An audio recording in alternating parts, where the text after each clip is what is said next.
In the ancient world, the idea that demons, ghosts, or evil spirits could invade human lives was a widespread belief. Equally widespread was the conviction that specially trained individuals, exorcists, could confront and expel these supernatural threats. In our journey through antiquity today, we're going to explore the earliest exorcism practices across different civilizations and meet the first exorcists in recorded history. We're going to start in Mesopotamia, move on to Egypt and the spiritual traditions of India and China, all the way to classical worlds of Greece and Rome, and we'll see how each culture banished the unseen.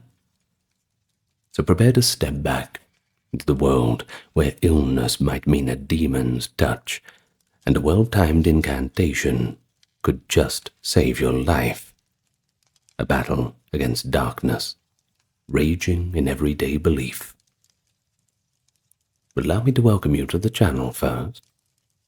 If you are new here, and it's your first time, well, I invite you, if you feel inclined, to hit the subscribe button if you've not already done so, and perhaps leave your thoughts down below. Tell me what you think about the exorcists of the past. And thank you very much for those supporting on the Patreon YouTube memberships and those who checked out the merch store. They're the reason why there's no ads in this video. And so without further ado, and all the customary thanks said, let's begin. And our journey must begin right here in Mesopotamia, the land between the two rivers, the Tigris and Euphrates, often called the cradle of civilization. And it is within this cradle that we find some of the earliest documented exorcism practices. As early as the 3rd millennium BCE, the people of Sumer, Akkad, Babylonia, and Assyria feared a host of demons and malicious spirits lurking in the shadows of their daily life. As far back as the pre-Sargonic era, 2500 BCE, Mesopotamian texts include incantations meant to protect against or expel these unseen forces. To combat demonic threats, the Mesopotamians turned to specialists, the Ashipu, roughly translated to incantation priest. In our modern vernacular, we can certainly see this by their function as exorcists. Now, these were perhaps the world's first professional exorcists. They were esteemed members of society, often attached to temples, but also hired for private purposes. They'd mastered the art of using rituals and spells to nullify evil influence. But what exactly did a Mesopotamian exorcism look like? Of course, different cultures. In a long, long time ago, it's not going to be like the Hollywood movies that we think of now. Fortunately for us, the Mesopotamians were just kind enough to leave us with thousands of cuneiform tablets, right there preserved for us to read about their culture. And the cuneiform tablets that we have, fortunately, gives us a detailed picture. The Ashipu would typically perform the ritual in the victim's home, especially at the bedside if the person was ill. Demons were often thought to attack people through misfortune or disease, and there was plenty of that around back then. So many Mesopotamian exorcisms were essentially healing ceremonies, but with a bit of a spiritual twist. An exorcist toolkit was both material and magical. First, there were spoken incantations, lengthy prayers or commands addressed both to the invading demon and to the powerful gods beseeched for help. These incantations were recited in the ancient Sumerian language, or perhaps Akkadian, often in a sing-song or emphatic chant. Alongside words, the the exorcist employed a various ritual set of acts, burning aromatic substances, anointing the patient with consecrated oils or water, and manipulating symbolic objects. For example, the demon might be tricked or coerced into leaving the victim and entering a substitute object like a lump of clay, a doll, or in some cases, a knotted cord. The exorcist would then dispose of that object, burning it, burying it, or just throwing it into the river. The idea was that this would be the final act in casting the evil away, trapped in that inanimate object prison. In fact, the idea of transferring the evil into an object to remove it from a living host was a hallmark of Mesopotamian practice, and from there other cultures would be influenced too, as we'll see in later sections.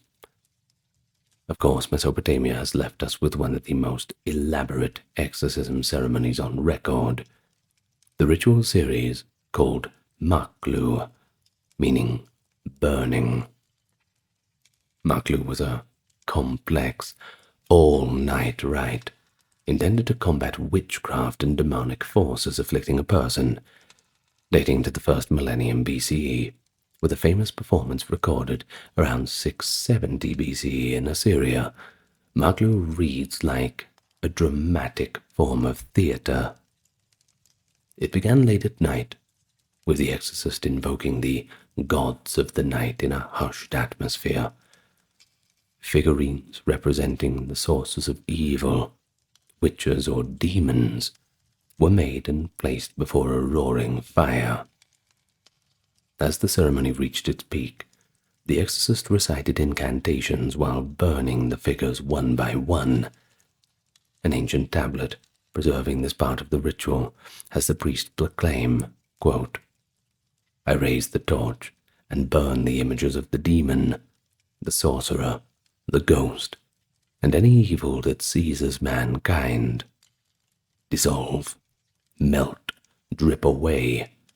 May your smoke rise to the sky." And it was with these words that the clay figures crackled in the flames, a tangible symbol of the unseen evil being destroyed. Through the night, the Ashipu and his assistants would continue with prayers and actions, drawing protective magic circles around the patient's bed, sprinkling purifying water, and positioning amulets at the doors and windows to bar the demon's return. At the first light of dawn, the doors were opened, symbolically letting in the sun god's purifying rays, and then they washed the patient, signifying the person's liberation. The careful timing, night for battling dark forces, and the dawn for victory, shows the thoughtfulness behind these rites. Everything had to be in its right place. But such rituals, don't they sound like an occult drama? I think so. But in context, they were as much a healing art as a spiritual one. Take it, for example, in this way, Mesopotamian exorcists were considered part of the learned medical profession, just like doctors or anything else. Ashipu priests trained in the art of exorcism at scribal schools, often alongside other branches of knowledge. Young scribes in Babylonian academies would, after learning basic writing, specialize in fields like divination, lamentation, or Ashiputu, that is, exorcism and magical healing. This was essentially an advanced education. You might compare it to a specialization in medicine or theology today. By mastering classic collections of incantations and rituals written on clay tablets, an exorcist not only learned the practical techniques, but also the underlying theology of evil and purification. Many incantations invoke gods such as A, also known as Enki, and his son Marduk, also known as Asalui, divine figures believed to have defeated the primeval monsters and who could lend their strength to the exorcists of the mortal realm. In the Mesopotamian view, the exorcist was basically acting as an agent of these benevolent gods, commanding demons in their names. It's pretty fascinating to note, too, that the social role of these first exorcists was pretty large, too.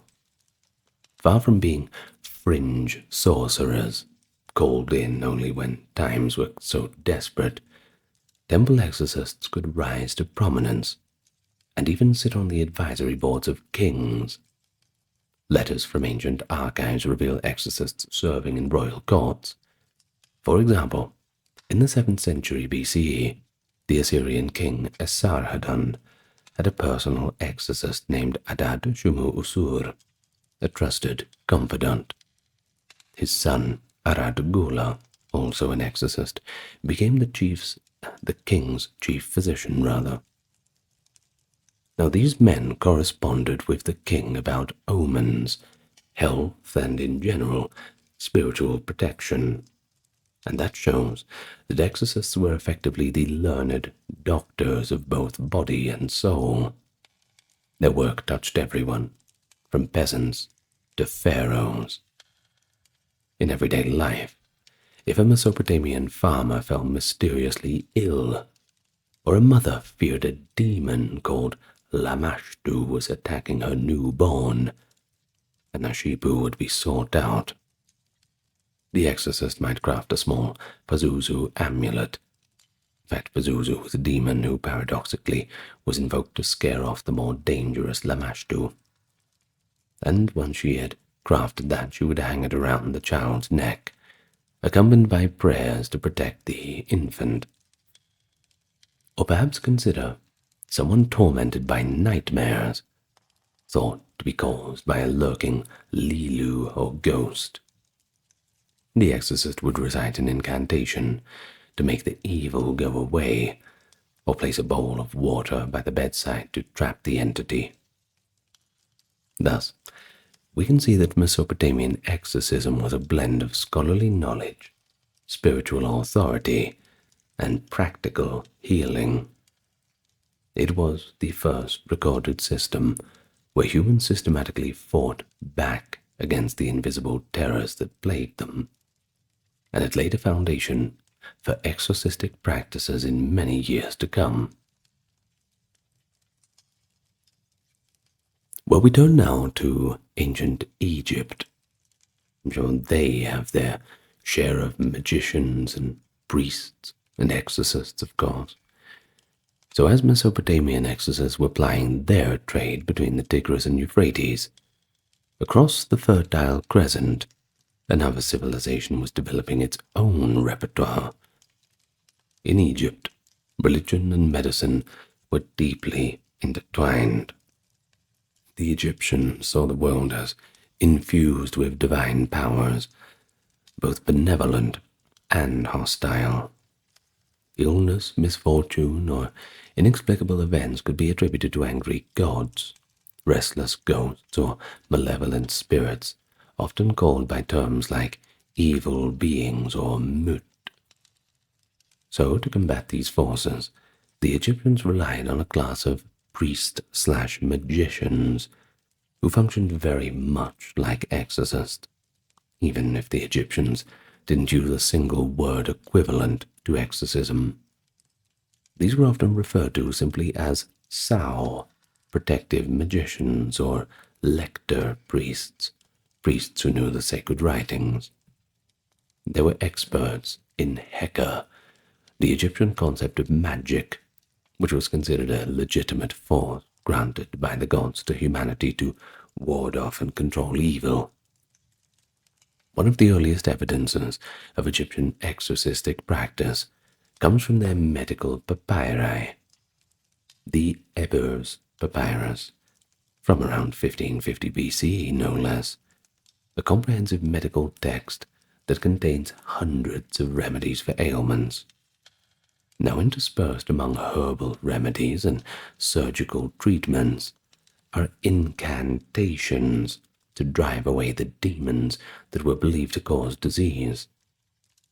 For example, to treat something like extreme fever or delirium, an Egyptian physician priest might recite a spell addressing the illness as if it were a malevolent entity, while giving the patient a concoction to drink.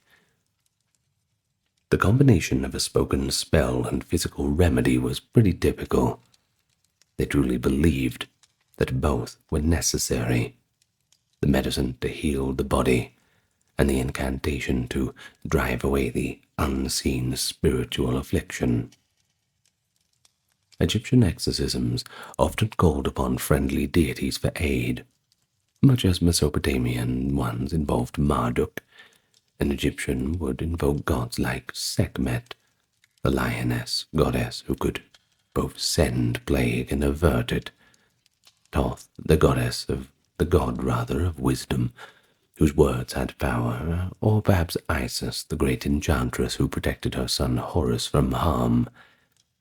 An exorcist might draw upon a mythic precedent in a spell, for instance, recalling how young Horus was once poisoned by a serpent and then saved by Ra or Isis. By evoking that story, the magician priest tried to recreate the same divine rescue for the patient. We even find Egyptians addressing the demon or ghost directly, threatening it with the wrath of the gods if it clings on, or perhaps offering it appeasement to live in peace. No, it sounds almost like a spiritual hostage negotiation. Kind of like that. And so the tools of the Egyptian exorcist could also be quite dramatic. Magical wands or knives carved from hippopotamus ivory, inscribed with protective images used in the Middle Kingdom, that's from 2000 to 1700 BCE, to draw a circle of protection around mothers and children, warding off the lurking demons of the night. These wands were covered in depictions of fierce protective deities like Bes, a dwarf-like god who scared evil away, or Taweret, a hippopotamus goddess protecting childbirth. In use, a priest might trace the wand around the baby's crib, while reciting, "No evil being, wandering dead soul shall enter this circle," something like that. It was a kind of proactive exorcism, ensuring that demons would not get in. Amulets, of course, were never stable. Eye of Horus charms against the evil eye, scarab beetles for general protection, or tiny images of gods to wear. Such objects, blessed with incantations, acted as constant guardians. Ancient Egyptian culture has left us a striking tale that illustrates the lengths to which they would go to expel a possessing, unwelcome spirit. The story is inscribed on the Bentresh stela, likely carved in the later Ptolemaic period, that is the 4th century BCE, though set in an earlier time. According to the story, during the reign of Pharaoh Ramesses II, the pharaoh's sister-in-law, a foreign princess named Bentres, fell gravely ill. No ordinary doctor could heal her, and after much deliberation it was determined that an evil spirit had taken root. Hearing of this, Ramesses II first sent his top scribe healer, Hutiemhab, to the distant land, identified as Bakhtan, perhaps in the Middle East, to treat Bentresh. Hutiemhab was learned in spells and medicine, but even he returned to the pharaoh with disappointing news. The princess was not merely ill, but actually possessed by a hostile spirit that simply refused to leave. The prince of that land then implored Pharaoh to send divine help. Ramesses II, in a bold move, dispatched a statue of the god Khonsu, a moon god associated with healing to Bakhtan. The moment Khonsu's idol arrived and was placed before the ailing princess, the evil spirit shrieked. We imagine the terror of a demon confronted by a powerful god, and confessed itself vanquished. The spirit pleaded to be allowed to remain in that foreign land, but ultimately it was forced out. And as for Bentresh, well, she got better, her health recovered, and they all lived happily ever after, except for the demon. Well, this exorcism by divine intervention shows a key aspect of Egyptian belief. Sometimes the presence of a god, even in image form, was the ultimate exorcist, outranking any human magician, kind of like a divine scarecrow. But it also shows that the Egyptians saw possession as something that could afflict anyone, even royalty, and that an exorcism could be an international affair, with Pharaoh himself orchestrating it. And we must remember, though, the Bentresh story may be propagandistic, showing off Egypt's gods as supreme, going into other lands to sort out problems, but it certainly reflects genuine practice. Priests did use statues and ritual processions of gods to bless and cleanse afflicted people. In temple rituals, statues of gods were carried around to banish unseen evils from the town, especially during annual ceremonies like the New Year's execration rituals, where Egyptians broke clay figurines of enemies and evil entities, symbolically smashing the powers of chaos. But not all Egyptian exorcisms were confrontational. Some were more about placating spirits, especially when dealing with the ghosts of the dead. Egyptians believed that if proper burial rites were neglected, a deceased person's spirit, or an ark as they call it, might actually become restless and trouble the living. A remarkable tale from the Ramesside period, 1200 BC or thereabouts, tells of the high priest of Amun, Khonsuemab, and his encounter with a ghost. In the story, Khonsuemab finds a forlorn spirit haunting the darkness of Thebes. Instead of commanding it harshly, the priest converses with it, who reveals that his tomb was desecrated, and he cannot move on to the afterlife. Moved by compassion, Khonsuemab arranges for the ghost's remains to be found and reburied with the proper honor. Only then does the spirit finally depart, being at peace. And I suppose that if we are a little bit loose with definitions, this also counts as a kind of exorcism, by solving the case of a haunting, rather than by a forceful banishment. It shows that the Egyptian approach was like this: when dealing with the dead, negotiation and proper ritual could be more effective than threats. The best exorcist in such a case was one who understood the needs of the spirit.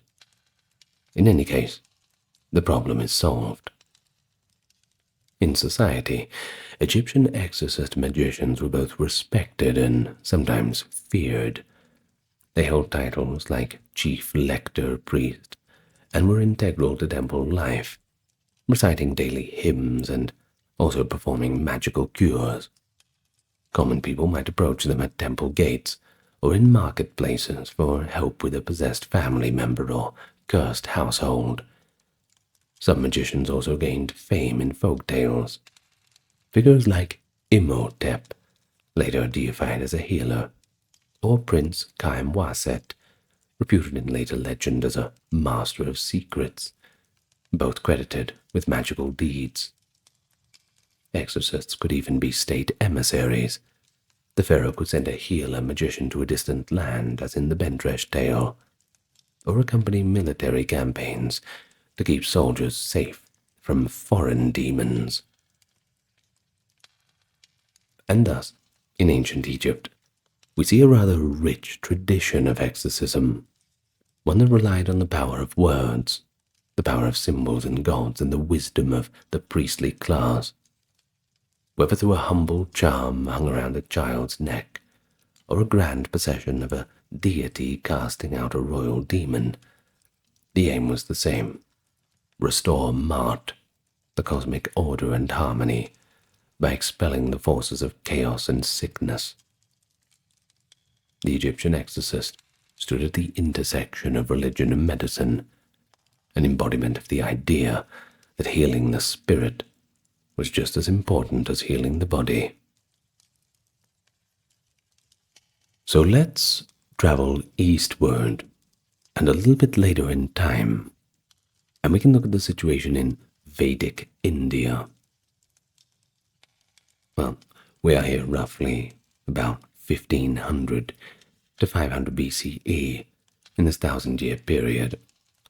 Here, amid the chanting of Sanskrit hymns by the sacred fires, we find another early form of exorcism taking shape.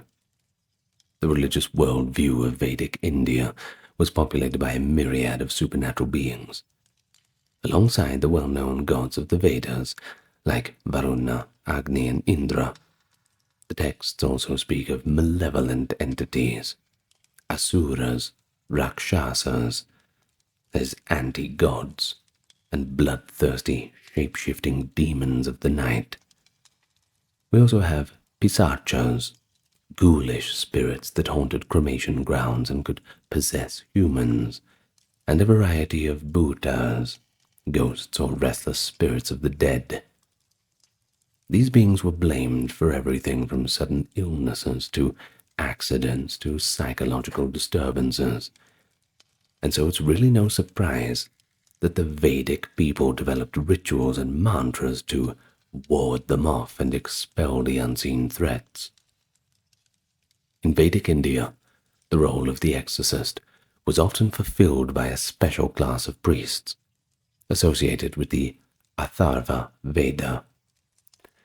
The Atharva Veda is one of the 4 Vedas, that is, the ancient holy scriptures of Hinduism, and it stands out because it contains numerous spells and charms for everyday problems, many of which involve protection against demons and sorcery. But unlike the more purely liturgical Rig Veda or Yajurveda, the Atharvaveda is rich with folk magic and healing rites. One could think of the Atharvan priests as the counterparts to Mesopotamia's Ashipu. They were ritual experts who knew how to use the spoken word and natural substances to combat invisible evil. These priests might come from families who passed down secret mantras and were respected as healers in the community. And so an exorcism in the Vedic context typically revolved around the chanting of those sacred hymns, the mantras, accompanied by offerings into a sacred fire or use of the medicinal herbs. For instance, if someone was believed to be possessed by a bhuta, or struck by a demon-induced disease, the priest might set up an altar with a fire, the hearth of Agni, god of fire, who carried prayers to the heavens. As ghee, that is clarified butter, fed the flames, the priest would recite specific Atharva Veda verses, calling upon divine forces to expel the malevolence. One Atharva Veda hymn addressing demons says, Agni, the fire god, shall smite the sorcerers and Yatudanas, that is the demons. Indra, with his mighty bolt, shall drive them far away. In this way, the exorcist invokes Agni and Indra, 2 powerful gods, Agni to burn the demon and Indra to hurl it away like he would smash an enemy. The language is combative and confident. The priest aligns himself with the cosmic warriors of light. Often the mantras are quite graphic in their demands too. For example, fever was personified as a demon named Takman. A priest treating a high fever might chant a hymn from the Atharva Veda that essentially tells Takman to leave the man and go distant to the wastelands far away from here. In one such charm, the fever demon is offered a kind of bribe or coaxing. The priest might sprinkle water or a cooling herbal potion while saying, "O fever, fly to the ridge of that distant hill. Leave this body and take yourself off to the wastelands where Yama rules, the god of death. There you belong, not here." At the same time, a physical medicine might be administered, like a paste of cooling herbs applied to the patient's forehead. This dual approach of mantra and medicine is very reminiscent of the Egyptian model we discussed, and indeed, I suppose many ancient cultures where there was no hard line between magic and medicine. But what were some of the other techniques of the early Indian exorcists? Herbal amulets and talismans were common too. Certain plants were believed to have power to repel evil beings. Nimba leaves, for example, or kusha grass were considered to be purifying. A priest might tie a bunch of sacred darba grass around the patient's arm or neck while reciting a formula to bind the demon. Sometimes the suspected object of the demon's attachment, a doll or some belonging of the victim, would be ritually discarded. I guess in more elaborate terms, we could say that they performed a kind of sacrifice, or at least an offering, specifically to drive away demons, called Bhuta Yana in their language. A small cake or rice ball might be cast into the darkness outside with chants, basically saying for the demon to accept the offering and be gone. It's also interesting to note that in later classical Indian medicine, a whole branch called Bhuta Vidya was devoted to spirit-caused ailments and their cure, and it of course has its root in the earlier Vedic traditions. But we also see how the power of sound and prayer was emphasized. The very recitation of certain Vedic verses was thought to create a sacred vibration that the demons could not tolerate. The ringing of a bell, the blowing of a conch shell, or the recitation of the Gayatri mantra, a highly revered verse, might be used at the end of a cleansing ritual to sanctify the space and ensure the spirit's departure. The family of the afflicted person would sit nearby, likely chanting responses or simply praying as the priest led the ceremony. The communal belief and focus generated a psychological effect too. Just as I suppose a modern listener might feel calmed by a hymn in a church, the ancient sufferer might find relief at hearing the familiar, authoritative verses and seeing the priest's confident performance. There are a few vivid anecdotes in reference to exorcism-like practices in later legendary accounts from India that likely echo these older Vedic traditions. For example, in the epic Ramayana, composed in the latter half of the first millennium BC, the hero Rama and his brother Lakshmana are taken by the sage Vishvamitra to protect a ritual sacrifice from demons. The demons, led by the fierce female demon Taraka, try to disrupt the sacrificial fire with illusions and attacks. But Rama, armed with the divine weapons and mantras taught by the sage, drives them away, finally restoring peace to the rite. Well, this is essentially a militarized, mythic version of exorcism. Instead of a priest chanting at a sick bed, we have a prince literally shooting arrows at shape-shifting demons to guard a sacred ceremony. It certainly shows a cultural idea, though.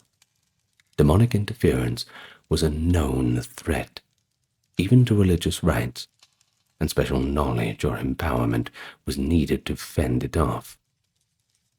Another story from the Mahabharata tells of a Rakshasa, that is a demon, named Hibimna, who terrorized a region until he was confronted and slain by Pandava, the Pandava hero rather, named Bhima. While this is again a physical combat story, that underlying motive of protecting people from powerful possessing entities is quite a common reoccurrence.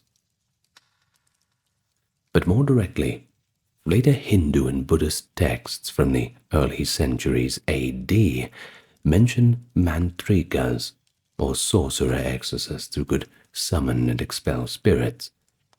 For example, Buddhist chronicles from Sri Lanka, which inherited a lot of the earlier Indian practices, describe monks who recited the Atanatya Sutta, that is the protective chant, to clear monasteries of troublesome spirits. In terms of a social role, exorcists/healers in Vedic and early classical India were often the same as the community's learned priests or Ayurvedic physicians. The line between religious healer and empirical healer was a little blurry. The same person who could set a broken bone or concoct a herbal remedy was expected to know the rites to appease a graha, for example, a seizing spirit, or perhaps counteract a witch's curse. Villagers might say that a person behaving erratically was seized by a Bhuta, and they'd fetch the priest. The priest would chant over the person and sometimes use smelling salts or pungent smoke from burning chili peppers or mustard, say, to smoke out the entity. This combination of sensory shock and spiritual command often did reveal the afflicted. Perhaps what we'd see as psychosomatic illness responding to suggestion. And thus, as we can see, in early India, exorcism was very much a ritual of sound, fire, and sacred substances all wrapped up together. It relied on the conviction that the Vedas, the revered words of truth, held power even over demons. By vocalizing the right hymn or name of a deity, the exorcist brought divine aid to the human realm. Whether it was a simple two-line chant to chase away a nightmare, or a full-scale ceremony lasting hours, the goal remained: free the individual from the torment of the evil force. These practices in Vedic India would continue to evolve, of course, influencing later Hindu tantric rituals of spirit pacification, and even crossing into other religions like Buddhism and Jainism, which of course developed their own exorcistic rites. But the thread connecting them all was the ancient conviction that speaking holiness aloud could banish the horrors of the unseen. Well, let's now turn to our next section, ancient China. The beliefs about spirits and the practice of expelling them developed along a bit of a different path, influenced by shamanism and state ritual alike. In early Chinese thought, as seen from the Shang and Zhou dynasties onward, roughly the 2nd millennium to the 1st millennium BC, the world was teeming with invisible energies known as spirits or gui. Now some were the souls of ancestors that, if neglected, could become vengeful ghosts. See that in a few other cultures too. But others were nature demons or wandering malevolent entities that thrived on disorder. Much like other ancient cultures, the Chinese sought to protect themselves from the unseen. The earliest exorcists in China were not really priests in the religious sense, but often shamans, called in their language Wu, and ritual specialists attached to the royal court. During the Zhou dynasty, around 1000 to 256 BC, being taken over by the Qin dynasty somewhat short-lived, we have evidence of a formal role known as a fangxiangshi, a title that essentially means master of the four directions. Or perhaps we could interpret it too as an exorcist that sees in all directions. According to texts like the Zhou Li, the Rites of Zhou, a compendium of government and ritual officers, the fangxiangshi was an official charged with driving away harmful spirits during certain important ceremonies. During the Grand Noir, a year-end exorcism rite meant to dispel pestilence and evil influences from the community, the fangxiangshi led the charge.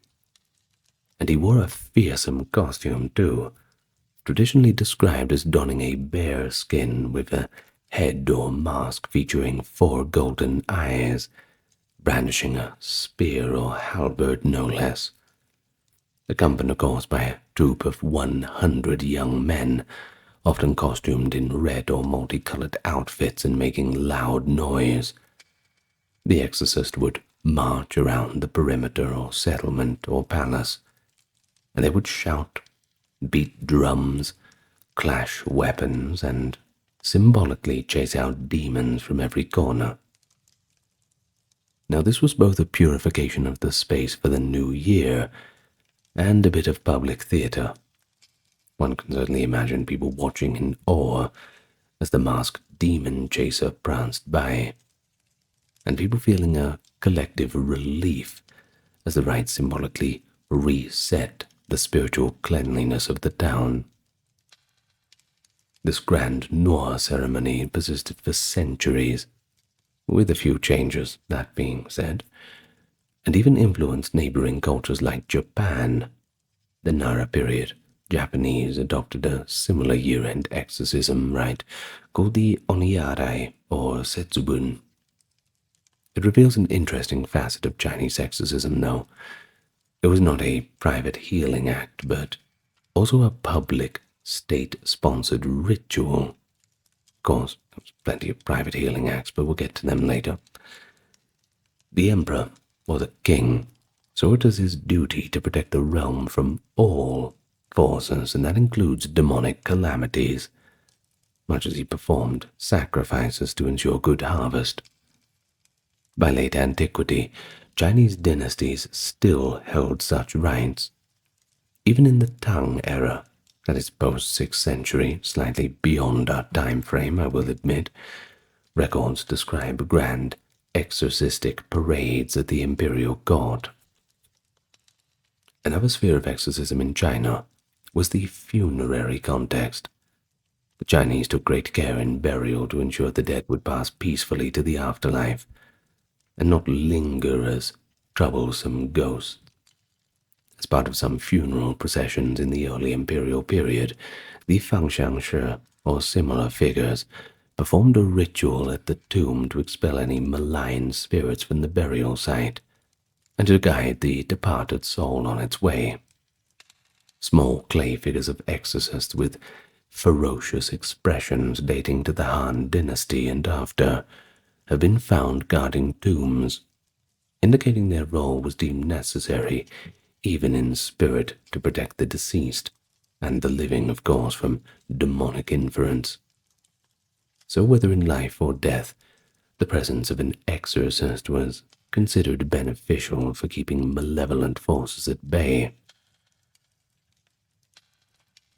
While the fangxiangshi represents an official, secular side of exorcism, shamanic practices in early China represent a more spiritual and ecstatic approach. In ancient Chinese, the character Wu denotes a shaman, somebody, often female in the earliest text, who could communicate with spirits, and sometimes by extension control or expel them. During the Shang dynasty, 1600 to 1046 BC, oracle bone inscriptions suggest that the king or his diviners attempted to diagnose misfortunes by divination, and they might call upon the shamans to conduct healing seances. The shamanic exorcism might involve trance and dancing, the shaman performing rhythmic movements, drumming and singing to summon helpful spirits or terrify the malign spirit tormenting a patient. In some cases, shamans would enact a spirit possession themselves, inviting a benign spirit or deity to temporarily inhabit them and then commanding the evil spirit to depart the afflicted person. This indirect battle of spirits seems to be a hallmark of many shamanic cultures. And one famous bit of lore suggests that the legendary Yellow Emperor instituted certain exorcistic practices. He's mythically credited with establishing the Fangshangshe roll and other medicinal charms. Whether or not one believes the legend, it certainly shows that by the time of the Han Dynasty, the Chinese saw their exorcism techniques as rooted in ancient practice, venerable traditions going back to mythic sage kings. So let's envision a scene of a folk exorcism in early China, say, during the Han period, around the 1st century CE. A family in a village is troubled. Perhaps their kid is sick, muttering nonsense, and they suspect a ghost or evil spirit has taken hold. They might call upon a Wu shamaness, renowned for her ability to deal with spirits. And so at night, by the light of an oil lamp, the shamaness arrives, wearing patterned robes and carrying a bundle of tools, maybe a sword or dagger, often talismans themselves, inscribed with mystical symbols, a gourd of water or wine, and a small drum. The family members would watch anxiously as she circles the ill child, shaking a bundle of chicken feathers or an animal tail whisk, objects used to sweep away spiritual impurity. She chants incantations, possibly invoking the revered Lord of Thunder or other divine forces to help. And suddenly, she breaks into a dance, stamping her feet to assert dominance over the spirit and drumming faster and faster. In a fierce voice, she might shout into the air, addressing the invisible foe, telling it to be gone, back to the shadows, commanding it to leave. In some accounts, a shaman might then spit rice or spray water, symbolic ammunition against the demon, or even crack a whip. After an intense session, she collapses or stills, and then calmly would tell the family that it was done. The child, soothed by herbs or simply exhausted, finally sleeps peacefully. In such community exorcisms, you see a blend of theatrical drama, sincere spiritual invocation, and medicinal aids. For instance, the shamaness might have secretly slipped some calming herb into the child's drink. Another component of Chinese exorcistic tradition was the use of written talismans, which became more prominent by the end of our period, late antiquity, especially as Taoist religion developed. A priest or practitioner would write certain characters or diagrams on paper or wood. These were believed to carry the power to repel demons. Even in the earlier Zhou and Han times, we see the roots of this. Inscriptions on strips of wood or metal, buried at corners or properties, or worn on the body to ward off harm. One early example of the practice of the 5 thunder symbol is one of these, or perhaps writing on the name of the powerful deity and placing it above the door to keep ghosts out. If someone was possessed, a healer might draw a symbol of the Big Dipper constellation that is associated with divine authority in the tradition, and burn it, letting the ash mix in water for the patient to drink, thus drinking the exorcism charm. Socially, Chinese exorcists occupied a somewhat dual status. The court-appointed exorcists and ritual masters were part of the educated elite's world of rites. They were performing a duty for society, often not in response to a particular individual's possession, but to maintain cosmic and social order on a large scale. But on the other hand, the village shamans and healers operated on a more grassroots level. They might not have had official sanction. In fact, at times, especially in later centuries, states viewed some shamans with suspicion or banned their practices. But either way, they seem to have been beloved by the common folk who needed their help. This mirrors the dynamic in many cultures, the tension and complement between organized religion's methods and folk spirituality. In early Chinese literature, we also see philosophical debates about these practices. By the Han Dynasty, naturalist thinkers, like those of the Confucian tradition, sometimes criticized belief in spirits and exorcisms as superstition. The philosopher Wang Chang of the 1st century CE wrote skeptically about the claims of ghosts and miraculous healings, attributing how many supposed possessions to natural causes were just fraud. However, even he acknowledged the prevalence of the belief. Meanwhile, medical texts like the Huangdi Neijing, attributed to the Yellow Emperor, compiled about the 1st century BC, recommended a balanced approach. They advocated a herbal and perhaps acupuncture treatments for many ailments, but also recognized that if an illness seemed beyond the physical, one might try calling a Taoist practitioner to perform rituals, essentially an exorcism. And this certainly shows that even in the rational medicine of the day, everyone had to make space for some supernatural element. All right, now, let's look at the situation in the Greco-Roman world. Of course, in the classical civilizations of Rome and Greece, beliefs about demons and exorcism were quite an eclectic mix. The Greco-Roman world was religiously pluralistic and quite open to ideas from Persia, Mesopotamia, Egypt, and beyond. As a result of that, by the time the Roman Empire came about, an array of exorcists and wonder workers were roaming the Mediterranean, each claiming some special method to alleviate spiritual suffering.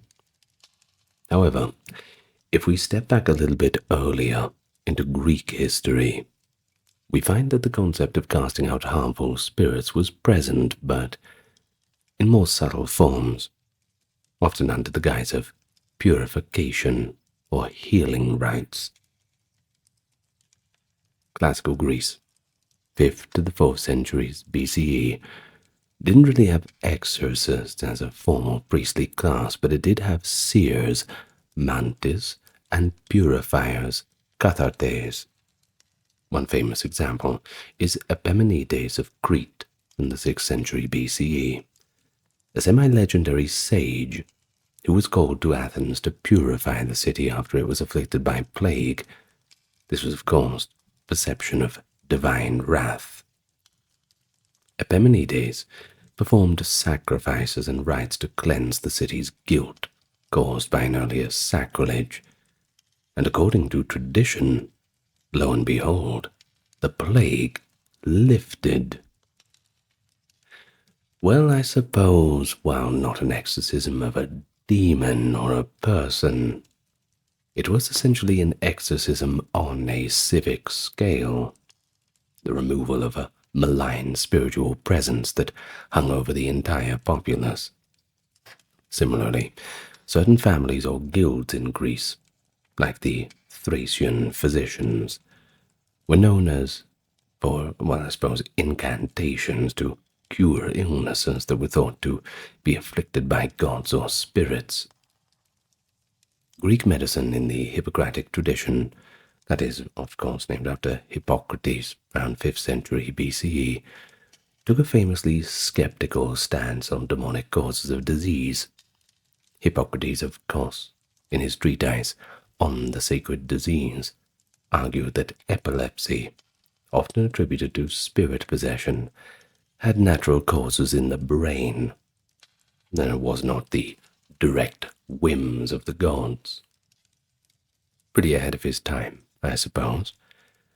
But this rational approach coexisted with popular practice. If one remedy failed, people were quite willing to try a temple healing or magical charm. The cult of Asclepius, the god of healing, can be seen as a parallel to the exorcistic practice in some cases. The sick would sleep in the temples, hoping for a dream where the god or his serpent would drive away the illness. In some inscriptions recording miraculous cures, individuals claimed that a god indeed cast out the source of illness from their body overnight. Essentially, through faith and ritual, a divine exorcism of disease had occurred. Moving on to the Hellenistic period, the 3rd to the 1st century BCE, Greek and Egyptian traditions merged in places like Alexandria. Here, the line between priest and magician began to blur. The so-called Greek magical papyri, a collection of spells from around the 2nd century BC to the 5th century CE, give detailed recipes for expelling demons and ghosts. One such spell might instruct: take specific herbs, dill or sulfur, burn them while reciting a long invocation, stringing together powerful names, Greek names of divine ones, barbarian foreign names, and commanding the restless spirit or accursed demon to depart the victim and never return. The instructions could be complex. Draw certain symbols, write a demon's name on a lead tablet and nail it shut, etc. These were the stock and trade of the freelance sorcerer. Many itinerant mage in the Roman Empire would carry such papyrus scrolls as their reference, and they offered services like removing curses, attracting love, and, yes, of course, exorcising hauntings or possessions. The existence of these papyri showed that there was a commercial aspect to exorcism in the Greco-Roman world. One could hire a specialist with an impressive foreign-sounding pedigree, who would perform the ritual, of course, but only if you had the money. However, let's not throw the baby out with the bathwater. It wasn't all charlatanism. Some philosophers also engaged with exorcism in a more high-minded way. Pythagoras, around the 6th century BC, and his followers believed in the musical harmony of the spheres. Legends say that he could use music to calm the mind, and even the spirit. One story, admittedly from much later sources, tells us that Pythagoras pacified a drunken youth who was possessed by a frenzy by playing a soothing melody on the lyre, an echo of David and Saul's story, interestingly. Plato, in his dialogue Laws, mentions that if someone suffers from visions or terrors, they should go to the temples and seek help, implying that temple rituals and therapies there were there for what might be seen as a spiritual affliction. But one of the most intriguing examples of a non-Christian exorcist in the Roman Empire is Apollonius of Tyana of the 1st century CE, a Neo-Pythagorean philosopher. Apollonius traveled widely, preaching piety and performing astonishing feats, as later recounted by his biographer Philostratus, written in the 3rd century CE. Among his miracles is an episode where he confronts a demon in the city of Ephesus. The city was plagued by a mysterious pestilence, and Apollonius gathered the Ephesians in the theater, telling them to stone a certain beggar who wandered the streets. Well, this beggar, Apollonius declared, was no ordinary man, but actually a demon in disguise causing the plague. Of course, understandably, the people hesitated. The beggar looked quite pitiful. But as Apollonius insisted, and they began to hurl stones, the demon revealed its true form, a snarling apparition, struck down by the barrage. While the pile of stones was removed, instead of a corpse, they found the blackened carcass of a monstrous hound. As for the plague, it ended. Apollonius essentially orchestrated an entire city to perform an exorcism by collective action. Another story of Apollonius, closer to a personal exorcism, takes place in Athens. He encounters a youth who has bouts of wild, irrational laughter and weeping in the midst of an otherwise normal life, and that's a sign of possession by a spirit. He looks into the young man's eyes and directly addresses the entity within. The demon, caught off guard by the sage's spiritual power, screams and promises to leave. Apollonius sternly orders it out, demanding a sign. Immediately, a nearby statue of a god or hero in the public square tumbles to the ground, thrown down by the fleeting demon as a final show of spite. The youth is restored to sanity, wondering what happened as a crowd gathers. Philostratus, who relays this, likely wanted to draw a parallel with the gospel accounts of Jesus, which by the 3rd century were well known in the empire. Perhaps to claim that pagans, too, had their holy exorcists. But regardless of the intent, the tale gives us an insight into the expected symptoms and signs of exorcism. The possessed person is unaware or not fully in control.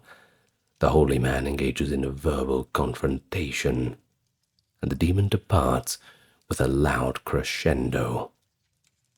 The person returns to normal, often with very little or no memory of the event at all. One interesting point is that Greeks and Romans did not conceptualize an organized force of the devil and his demons, at least not in the way that Christianity did. Their demons could either be good or bad, essentially spirits of an intermediate rank. A demon causing harm might just be a grumpy ghost or a minor underworld spirit, not part of some cosmic plan. Because of this, exorcism in the Greco-Roman sense was more often transactional or coercive. This spirit bothering this person, and we will have to deal with it individually. There wasn't this notion that all demonic activity was a coordinated attack on the forces of good, and this is why a variety of methods proliferated. There wasn't a single church or doctrine to standardize how to cast out a spirit, so people tried everything, from the temple of Asclepius to the incantations of a Persian magi. And speaking of Persian magi, Oriental influences were respected in some circles. The Romans, fascinated by exotic wisdom, sometimes invited Chaldean or Egyptian priests for spiritual problems. For instance, if a nobleman's daughter had a mysterious seizure, the family might just consult with an Egyptian priest of Isis, who might use a rattle, in their tongue sistrum, and prayers to Isis to expel the possessing spirit of discord. Or perhaps a Syrian ecstatic could be brought in to perform a frenzy to draw the evil into himself and then expel it. There was a general sense that the East had this powerful magic that was rooted in the old world. Well, the old world of the old world. But finally, we should mention Lucian of Samosata, a 2nd century CE Syrian Greek satirist.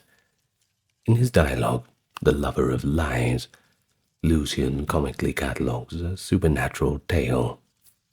One character describes a Syrian exorcist who, for a heavy fee, can cure the possessed. This exorcist stands over the afflicted under the full moon and asks the demon's name and story, which obligingly the demon gives in whatever language it knows. But Lucian Riley notes that the demon speaks Greek or foreign tongues, and then adjures it to leave. The patient is completely silent, but the voice of the demon speaks through, sometimes revealing it was the ghost of someone improperly buried or a spirit driven by rage.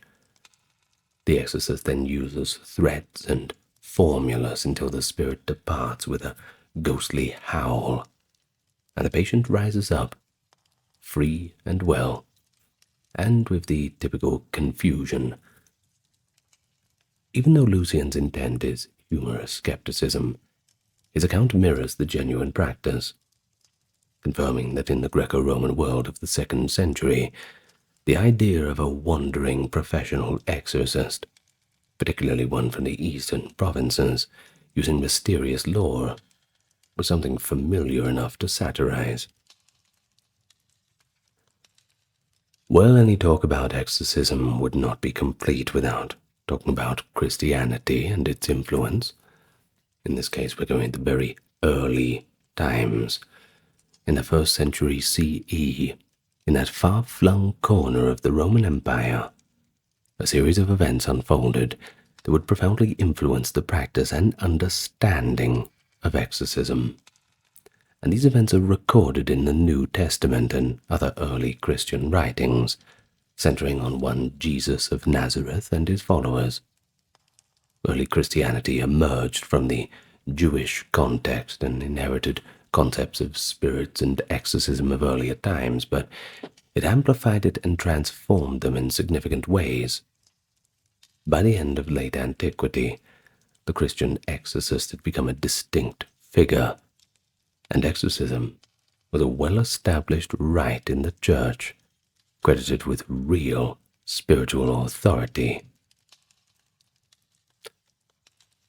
Jesus' public ministry, around 27 to 30 CE, is depicted in the Gospels as being marked by frequent confrontations with demons. In fact, one of the key signs of his messianic power, according to the texts, was his ability to cast out evil spirits with unprecedented authority. For example, the Gospel of Mark, thought to be the earliest Gospel written around the 60s to 70s CE, opens Jesus' ministry with an exorcism in a synagogue in Capernaum. As the story goes, a man is possessed by an unclean spirit, suddenly cries out in the middle of Jesus' teachings, recognizing Jesus as the Holy One of God and shrieking in fear. Jesus sharply rebukes the spirit, saying, "Be silent and come out of him." The congregation watches in astonishment as the man convulses and the spirit departs with that typical loud cry. They exclaim, "What is this? A new teaching, and with authority he commands even the unclean spirits, and they obey him." Well, this reaction shows how Jesus' style was a little bit different from what people were used to. Unlike other exorcists who might recite long incantations, invoke a higher authority, or perform elaborate rituals, Jesus rather just showed up and issued a direct command on his own authority, and it works immediately. His brevity and personal authority was seen as something quite marvel. The Gospels recount multiple exorcisms by Jesus, freeing Mary Magdalene from 7 demons, healing the Gerasene demoniac, a man so utterly possessed that he lived among tombs, breaking chains and harming himself, Jesus expels a legion of demons out of him and permits them to enter a herd of pigs, which then run off a cliff. Poor pigs, though. Well, he also cures a boy with seizures by driving out a stubborn spirit that his disciples had trouble expelling. In each, Jesus is portrayed as effortlessly dominating the demons, sometimes after a brief dialogue. In one case, the demons beg Jesus not to torment them before the appointed time. Now, that indicates that early Christians believed demons recognized Jesus as ultimately destined to judge or destroy them anyway. But what is crucial here is the theological shift. Christian belief identified these various unclean spirits as agents of a larger evil, often associated with Satan or the devil, the cosmic adversary of God. So exorcism in Christianity took on a cosmic warfare dimension. Jesus Christ was seen as plundering the realm of Satan, freeing souls from demonic bondage as part of a larger mission of salvation. He says in the Gospel of Matthew, "If I cast out demons by the Spirit of God, then the kingdom of God has come upon you." But his immediate followers also performed exorcisms. The Gospel of Luke notes that Jesus sent out 70 disciples who returned joyfully, saying, "Lord, even the demons submit to us in your name." And here we see the mechanism. The name of Jesus becomes the effective formula. The book of Acts continues this thread, showing apostles like St. Paul casting out spirits. In Acts 16, Paul encounters a slave girl at Philippi who has a pythonic spirit and is shouting after them. Paul, quite annoyed, finally turns and says, "I command you, in the name of Jesus Christ, to come out of her."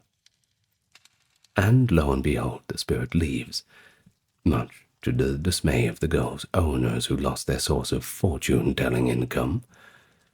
But this shows how the early Christian exorcist operated, by invoking the authority of Egypt, which they believed compelled any demon to flee. As Christianity spread in the 2nd and 3rd centuries, the act of exorcism became institutionalized in two main ways: evangelistic and liturgical. Evangelistic exorcism means that missionaries and preachers often cast out demons as a demonstration of the power of Christ to potential converts. The early apologist Tertullian, 160 to 220 CE, boasts in his writings that Christians can easily cast out the spirits that pagan magicians and priests had failed to do so. He even suggests that if a Christian and a pagan disputant were in a public debate, they should bring forth someone possessed. The Christian would drive out the demon and thus prove whose God was real. Such confidence. It indicates that exorcisms were somewhat public in that era, serving as a tool to win people over to the new faith. Indeed, there are records of conversion stories where a person sought help because they were possessed or tormented, and they credited a local saint or Christian preacher with freeing them, leading them to finally embrace Christianity. Liturgical exorcism, on the other hand, took root in the process of preparing new converts for baptism.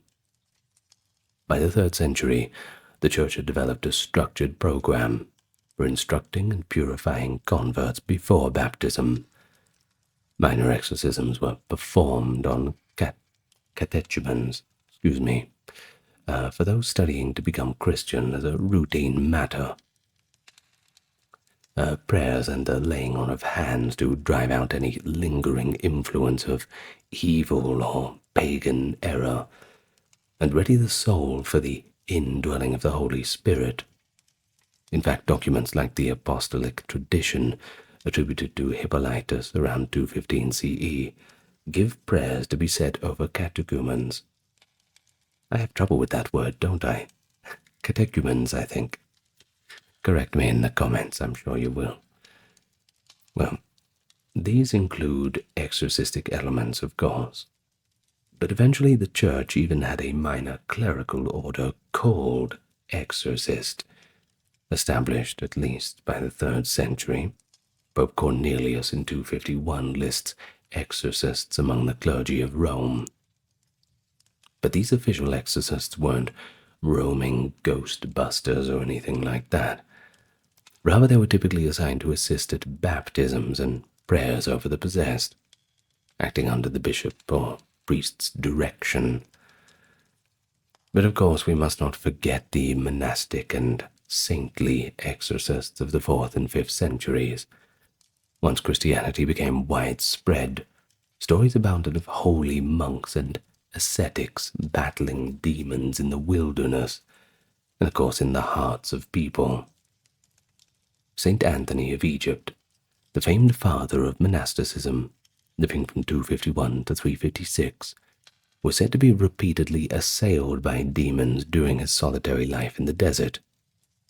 Sometimes they appeared as wild beasts or grotesque figures to frighten or tempt him. Anthony fought them off with prayer and faith, and as his reputation grew, people brought the sick and possessed to him, and he healed them through very simple prayer. Other saints like Saint Hilarion, a disciple of Anthony, and Saint Martin of Tours in Gaul were also famed exorcists. Martin, a 4th century bishop, went around dismantling pagan shrines, and according to legend he confronted demons both in idol form and in possessed individuals. For instance, one tale describes Martin casting a demon out of Emperor Maximus's daughter. These saints often use very minimalistic methods, making the sign of the cross, a short rebuke to the demon, or a fervent prayer to Christ. Christian belief was that it was ultimately the power of God doing the work. The human exorcist was just an instrument.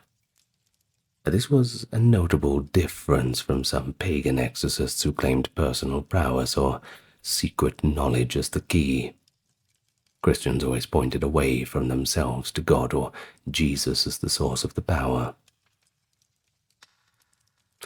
While it is important to note that early Christians didn't see exorcisms as magic. For them it was more a miracle granted by Christ's mercy. But they also emphasized moral goodness. One had to be in a state of faith and ideally grace to cast a demon out. And it aligns with the New Testament story of the sons of Sceva, who tried to use Jesus' name without actually being his followers. They weren't so lucky, overpowered by the demon, who, quote, leapt on them and subdued them. The lesson? The name of Jesus is not a magical spell for just anyone to exploit, but only works in the context of the faithful. And so, as we conclude our journey through the ancient world of exorcism, we see both a diversity but also a unity. Every culture had to wrestle with that question. What do we do when the unseen forces come for us? Mesopotamians burned images with incantations. The Egyptians had their gods and goddesses. The Indians the sacred fire, the Chinese their shamans. The Greeks and Romans experimented with everything from pure reason to mystery magic, and the Christians took up the staff of faith. In the name of Jesus, depart. But each tradition had its own voice to answer that question, holding the future of the exorcist, part healer, priest, and protector. The first exorcists, whether anonymous temple practitioners or famous miracle workers, seem to have provided a profound service in their societies. They offered hope that even in the face of an unseen terror, humans were not completely helpless, and that enduring hope born in the ancient world, continued to echo down through the ages whenever somebody had cried, "Deliver us from evil." According to Japan's traditional Shinto faith, our world is inhabited by countless spirits. In fact, there's even an old expression that says 8 million kami surround us in the mountains, the seas, the forests, and even in the very air that we breathe. Some of them are playful tricksters. Others are wrathful beings that can bring calamity if angered. But how exactly did the Japanese come to believe in such demons and spirits? And furthermore, what exactly is a demon in the Shinto context? And how were these entities understood and dealt with across history? I'm sure you'll admit, Shinto demonology, it probably wasn't on your list of things to talk about today. But now that you're here, let's get into it together. Far from the simplistic notion of demons as purely evil beings, Shinto demonology is a rather complex world, and that line between demon and God can certainly be quite a blurry one. But don't think that we're here to twist things around like some horror movie clickbait. We're only interested in the facts of it. It's not a ghost story. It's not a fantasy. It's just traditional Shinto theology. So keep an open mind as we begin. Perhaps you might encounter something you did not expect. In any case, all manner of otherworldly beings await you, should you choose to spend the next hour with me. Now, allow me to welcome you to the channel. It's always good manners to do so, isn't it? If you've not subscribed yet, I invite you to do so, only if you feel inclined, and for those returning, it's good to see you again. Leave your thoughts down in the comments. Where are you listening from? What time is it in your part of the world? Now, this video is 100% ad-free, along with all the other videos on this channel, for your uninterrupted enjoyment. This is made possible by the generous contributions of those on Patreon, YouTube memberships, the occasional donation on PayPal or YouTube, super thanks, and also those who checked out the merch store. A few little Japanese goodies on there too, if you are curious. Well, with all that said and done, let's get nice and relaxed, and we can begin our dive into Shinto demonology. Now, if you are starting from a foundation of not really understanding what the Shinto worldview is, I don't really blame you. It's a little bit of a niche topic. So let's first just get a grasp on the Shinto worldview of kami. You heard that word in the introduction, didn't you? But the term kami in Japanese is often translated as gods or spirits. But it's a bit of an umbrella term, a broad range of sacred or numinous entities. You'll get the grasp of it as we keep going along. Now, kami can be deities of awe-inspiring natural phenomena, like the sun, the mountains, the sea, etc., the spirits of ancestors, too, or even local spirits of a village, or even an object. In Shinto thought, the world is inherently sacred and alive. Everything notable or strange may have a spirit attached to it. Traditional law speaks of Yaoyorozu no Kami, that is literally 8 million kami, to signify an infinite multitude of spirits present in everyday life. And unlike Western religions, these spirits are not strictly divided into good and evil camps. It's a little bit more complicated than that. Each kami is a being with its own personality and mood, And as a matter of fact, Shinto traditions often say that a deity has two souls or aspects, a gentle, harmonious side called the Nigi Mitama, and a wild, rough side, Ara Mitama.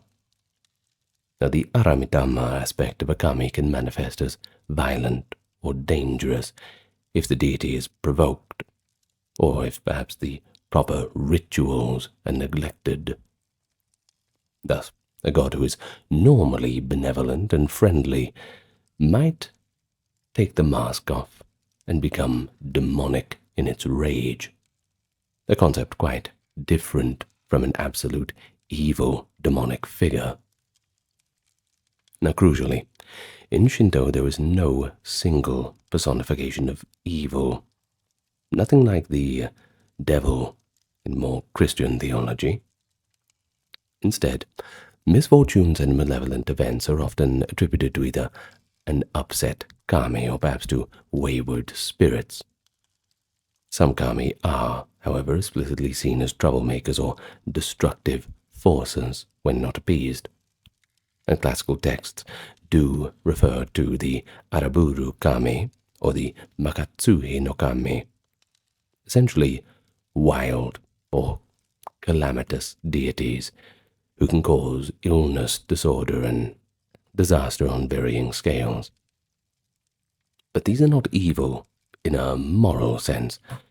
Rather, they are embodiments of the chaotic and dangerous side of nature and existence, which, if you have the peaceful side, you have to have the other side of it too. The response in Shinto is typically to pacify or balance these forces, not to cast them aside as irredeemable, malevolent devils. It's just part of nature. Offerings, prayers, and rituals are given to angry kami or wandering spirits to soothe them so that harmony can be restored. In other words, we can put it this way: Shinto demonology is rooted in restoring balance between the spiritual world and the human world. And then there's another key concept, that is kegare, that is impurity, versus purity being harae. Evil or demonic influences in Shinto are often linked to pollution or impurity rather than to a sin in an evil sense. Death, blood, and disease, they're all sources of kegare impurity that attract or generate harmful spirits. For example, if someone dies with a strong negative emotion or in a traumatic way, this spirit may linger as polluted, an angry, malevolent force that can't rest. Human misdeeds or violations of the natural order, called tsumi, or pollutions or offenses, can likewise breed calamity if not properly cleansed. As humans are thought to be fundamentally pure in Shinto belief, these kinds of defilements are considered to be temporary conditions that can be corrected through purification. And there's that word, purification.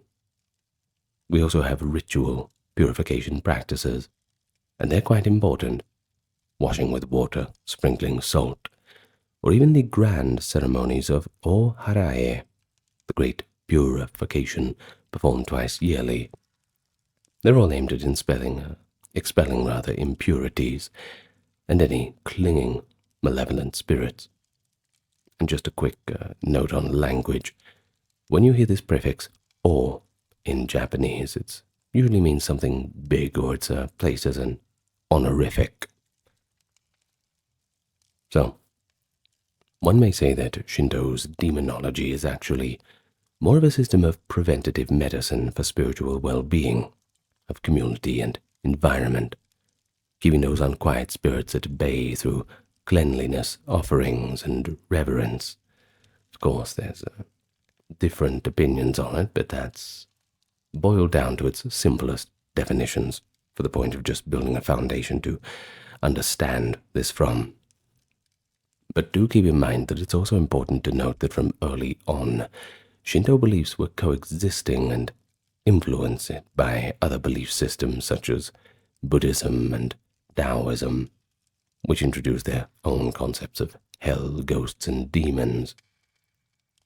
By the first millennium CE, the Japanese did not sharply distinguish whether a troublesome spirit was Shinto or Buddhist in nature. No, the goal was just to avert danger. Thus, Shinto shrines and Buddhist temples often worked in tandem to address supernatural threats. This syncretic environment gave rise to a rich variety of demonological ideas. For instance, the word oni, usually translated as demon or ogre, is written with a Chinese character meaning a dead or hidden spirit. In Chinese, it is pronounced gui, and usually means pretty much the same thing, but has more of a ghost connotation. The notion of horned, man-eating oni was partly imported through Buddhist and Chinese folklore, yet it merged seamlessly with Japan's indigenous spirit beliefs. In Shinto context, though, oni and similar beings were seen as just another category of a troublesome spirit, to be repelled as needed. So there's your introduction, and we must understand things within this context. Shinto provides us with a world alive with spirits. Some can bless, some can harm. Sometimes it depends on their mood. And evil is not an external cosmic adversary, but a matter of impurity, imbalance, or a soul in anger. And so now we can explore how, across time, the Japanese identified certain beings as demons and developed stories and rituals around them. Shinto demonology will certainly reveal itself as a continuum from the mythical gods who punish and test, to ghostly apparitions and shapeshifters that challenge the living, and of course, to those enduring cultural practices that try to keep all of these forces in check. So, let's get to the records of Shinto. Where exactly do we get all this information from? But in terms of our primary sources, the contemporary records of the time, the oldest recorded myths are found in the 8th century chronicles, the Kojiki, the record of the ancient matters. Now when we say 8th century, more particularly, it's 712. We also have the Nihon Shoki, the Chronicles of Japan, chronicled 8 years later in 720. Now why are these texts important? Well, they recount the creation of the islands of Japan and the deeds of the first kami. While their main purpose was to legitimize imperial lineage, they also incidentally contain early examples of demon-like entities and more than a few dangerous spirits. The way these old primordial stories describe the netherworld and monstrous beings certainly laid that groundwork for the later Japanese conception of demonic forces.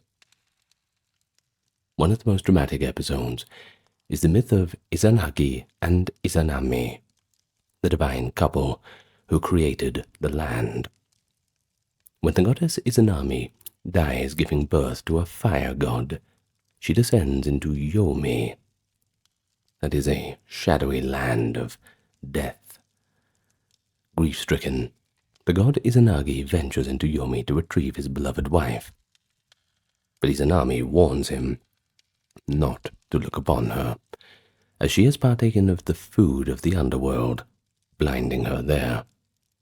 If you know your Greek mythology, you might be raising a few eyebrows at the moment. Well, of course, overcome by curiosity or perhaps a little bit of concern, Izanagi breaks that taboo and lights a torch, only to behold a horrifying sight. Izanami's once beautiful body is now a decaying corpse, teeming with maggots, and from her remains have sprung the 8 thunder deities, Yatsukami, crackling, coiling all around her. Well, this terrifying image in the Kojiki is essentially a proto-demonic scene. the birth of a wrathful storm god from the rotting goddess. Izanami, humiliated and enraged at being seen in this awful state, flies into a fury. As Izanagi turns to flee in terror, she screams that she will kill him for this betrayal. The Kojiki relates that Izanami calls forth a horde of fearsome underworld spirits to chase Izanagi, and among them is the Yomotsu Shikome, often translated as the Hag of Yomi, a furious female demon of the afterlife. As for Izanagi, he barely escapes, racing out of the underworld, pursued by this vengeful she-demon and an army of ravenous spirits. He manages to block the passage between worlds by rolling a huge boulder across the entrance to Yomi. From the other side of that boulder, the enraged Izanami, who is now transformed into a fearsome, cursing entity, shouts that she will strangle 1,000 living people every single day in revenge. Well, Izanagi has a plan to balance that out. He says that he will ensure 1,500 are born each day, securing the balance of life and death. Not sure how he's going to do that. I don't think he means it in a practical sense. In any case, this founding myth, we see an archetype that will echo throughout Japanese lore, and that is of the wronged woman and her wrath birthing a demonic force. Also the idea that ritual acts, sealing the cave, purifying afterwards, are needed to contain the pollution of death and anger. But the story's not quite over yet. After escaping from Yomi, Izanagi himself undergoes a ritual purification to cleanse the impurity of death from his body. According to myth, many new kami are born from this act of cleansing. Notably, he washes his eyes and nose. He gives birth to the sun goddess Amaterasu, the moon god Tsukuyomi, and the storm god Susanoo. But significantly, the act of cleansing also produces minor deities of impurity and disaster, and they are known as Magatsuhi no Kami. These are essentially the kami of calamity, that is the translation roughly, spiritual residue of Yomi's pollution, and this suggests that misfortune and malign spirits are inescapable byproducts of this cosmic order, present from the very beginning and will be present till the very end.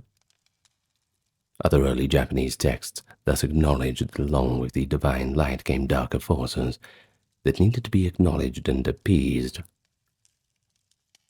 But Shinto myth also features monstrous creatures that later generations viewed as demons in a pretty strict sense. The famous example is the Yamata no Orochi, the eight-headed, eight-tailed dragon or serpent. The Kojiki's narrative says that the storm god Susanoo, during his wanderings on earth, encounters an elderly woman weeping because a terrible serpent has devoured 7 of their 8 daughters, and the last daughter's turn is coming up soon. The Orochi is described as so gigantic that its body spans 8 hills and valleys, its belly forever bloody and inflamed. Susanoo devises a clever plan to kill the beast. He has the couple brew exceedingly strong sake, which, it's kind of rice wine in Japan if you don't know, and set out 8 vats of it. The 8-headed dragon arrives, and finding the sake irresistibly fragrant, plunges each of its heads into the vats to drink. And soon, the Orochi becomes thoroughly drunk. When the monster is incapacitated, Susanoo drew his sword and sliced the Orochi into pieces, cutting off each head. In the tail of the serpent, his sword hit something hard, and it revealed the divine sword known as Kusanagi, which he takes as a trophy. The sword later becomes one of the imperial regalia, by the way. Now, this myth of Susanoo slaying the dragon is Japan's equivalent of a heroic demon slayer tale, their very own Hercules-like character. The Orochi embodies a terrifying, chaotic force of nature, perhaps originally a symbol of floods and storms, and Susanoo's victory symbolizes the taming of wild nature. But what is really notable in a Shinto context is that Susanoo himself is a kami with a troubling reputation. He was cast out of heaven for his violent antics. No one really thought he'd be going and doing such a deed as this. Yet, here we are, and he functions as a protector by destroying this demonic menace. Once again, the line between god and demon can be quite thin. Susanoo's ferocity can be either harmful or beneficial. It all depends on the context. And as for Orochi, though monstrous, it is treated as just another part of that tapestry of kami and creatures. Other early Japanese legends and regional folklore mention various strange beings. These are recorded in sources like the Fudoki Chronicles of the 8th century. We hear of wicked spirits of the mountains and rivers that demand sacrifices, or animal spirits that bewitch travelers. Though not all are detailed in the imperial chronicles, archaeology and oral tradition suggest that the Japanese attributed spiritual agency to things like the fox and the snake as early as prehistoric times. Let's take this for an example. The snake or serpent was often venerated as a water deity, but also feared and potentially dangerous, a very malevolent spirit if provoked. There is one myth. A water serpent annually demands a young maiden until the hero intervenes, a theme similar to the Orochi story. Such tales illustrate that from the dawn of the Shinto mythology, the Japanese had certainly recognized a class of supernatural beings that we might call demons, threatening creatures, ghosts that cause harm. Of course, they must only be dealt with by rituals. And if that doesn't work, wait for the hero to show up. But it is noting, before we move on, that while Shinto myths themselves do not moralize these creatures as evil in a Christian sense, they clearly identify them as forces of destruction or chaos. The response is typically either confrontation or ritual appeasement. These twin approaches, fighting demons versus just pacifying them, remain quite a duality in the Japanese tradition. And so as we move forward in time, we will see periods where one approach dominates. Sometimes it's the exorcist hero archetype, while other times the appeasement approach is the front and center. Now, as we enter the classical era of Japanese history, centered on the Heian period, that is 794 to 1185, by the way, the capital city, which is now Kyoto, in that time called Heian-kyo, became not only a hub of aristocratic culture, but also, in the minds of the people, a haunt for restless ghosts and malignant spirits. Now, just a quick little detour. If you want to see this represented in a interesting medium, look up the game Cosmology of Kyoto.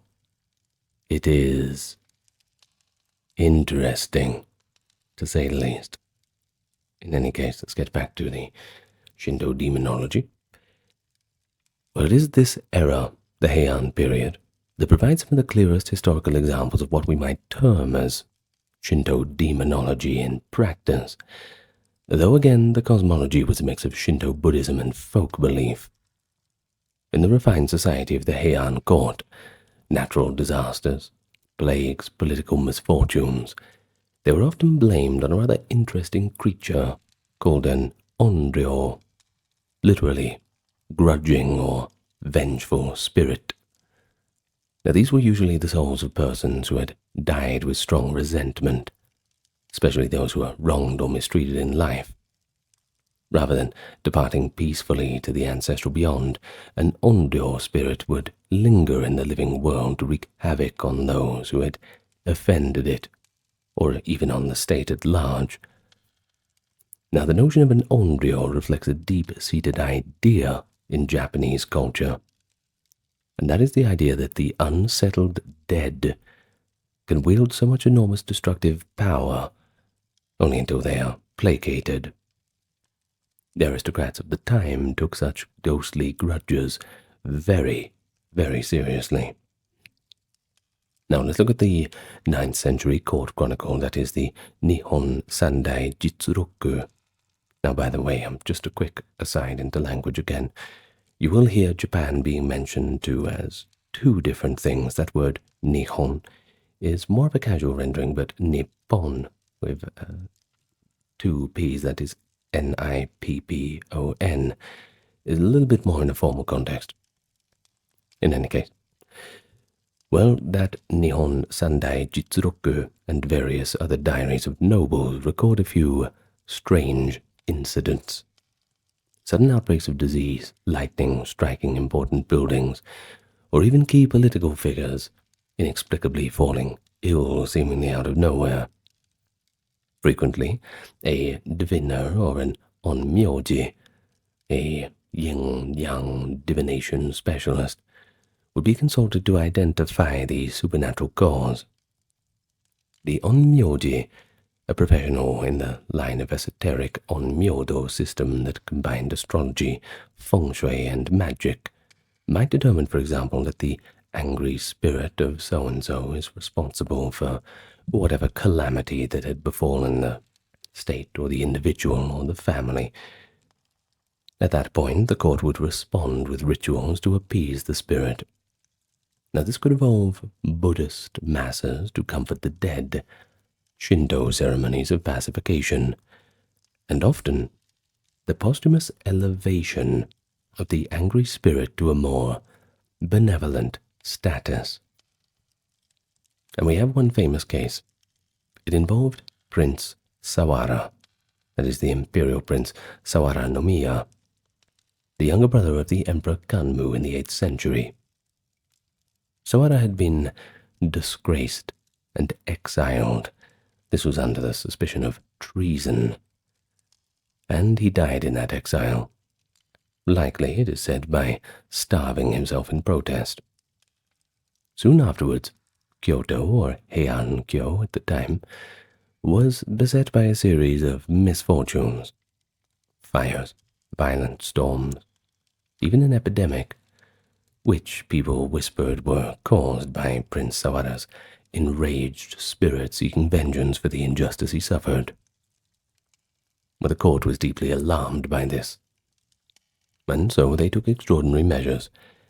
They posthumously pardoned the prince, and even declared him to be emperor, bestowing the title of Sudo Tenno, and enshrined him as a kami at the new shrine. They even moved the capital for from a short-lived site at Nagaoka back to Heian-kyo, in part because of the perceived spiritual disaster linked to Sawara's curse. Now, in time, these gestures apparently calmed the disturbances. Prince Sawara's case did set a precedent, a very Shinto way of handling demonic wrath.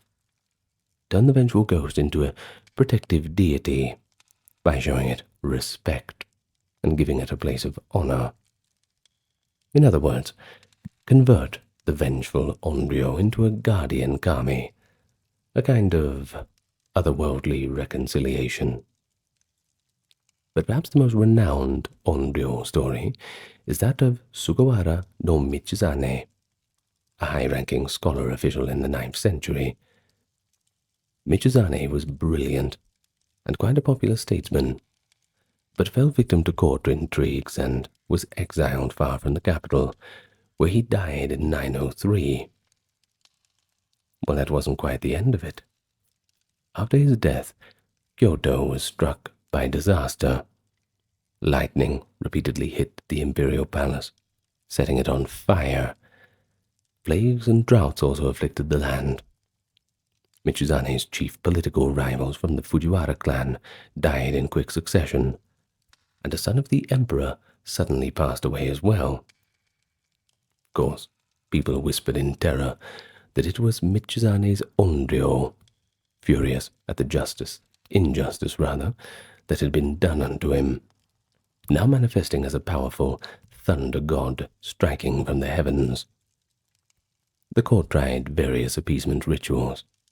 According to one record from 955, a young boy through spirit possession conveyed a message that the angry spirit of Michizane had become the Raijin, the deity of thunder and calamity, and demanded to be honored. The authorities responded by dedicating a grand Shinto shrine in Kyoto to him, that is the Kitano Tenmangu, and posthumously restoring his titles and rank.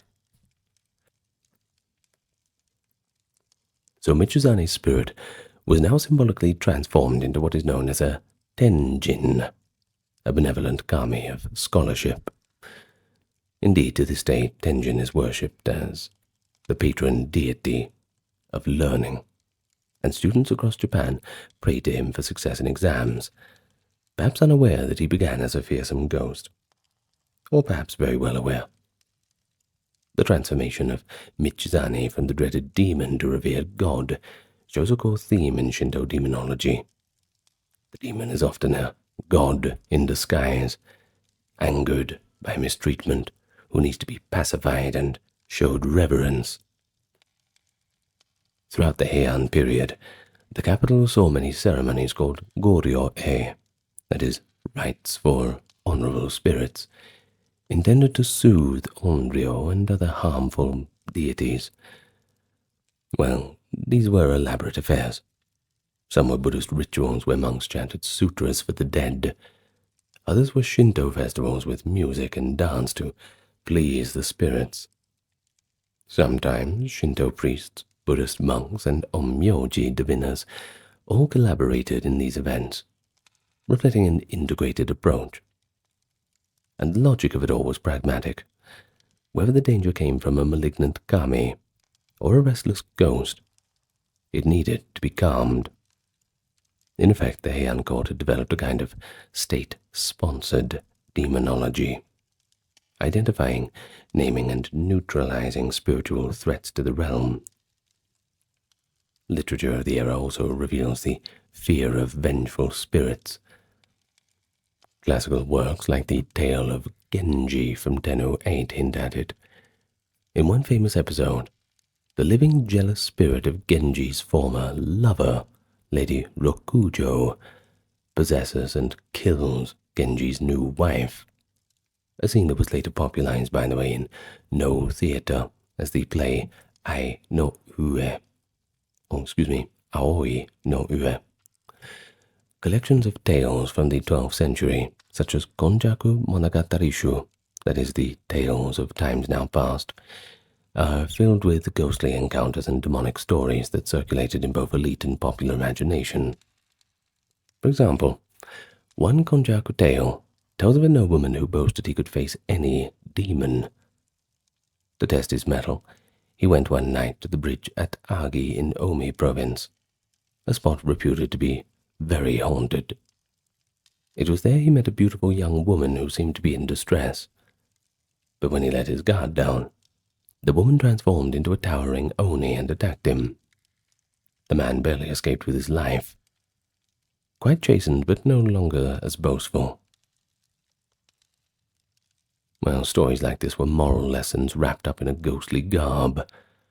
They reinforced that human arrogance or wrongdoing could invite supernatural punishment. At the same time, they enriched the lore of what demons looked and acted like. The Oni in this story was 9 feet tall, with wild hair, often described as having an ugly, bestial face. Certainly not something you want to encounter on a night out, that's for sure. Well, we've certainly talked in a good bit of detail about the Onryo, those vengeful spirits, but we did mention before the Oni, and it's pretty important that we go into them in great detail too. No discussion of Japanese demonology is complete without that. You ask any Japanese person to draw a demon, and they'll sketch an oni, typically a hulking, horned ogre with sharp teeth, wild and messy hair, wearing a tiger-skin loincloth. Oh, and don't forget that massive iron club, too. Can't go without that.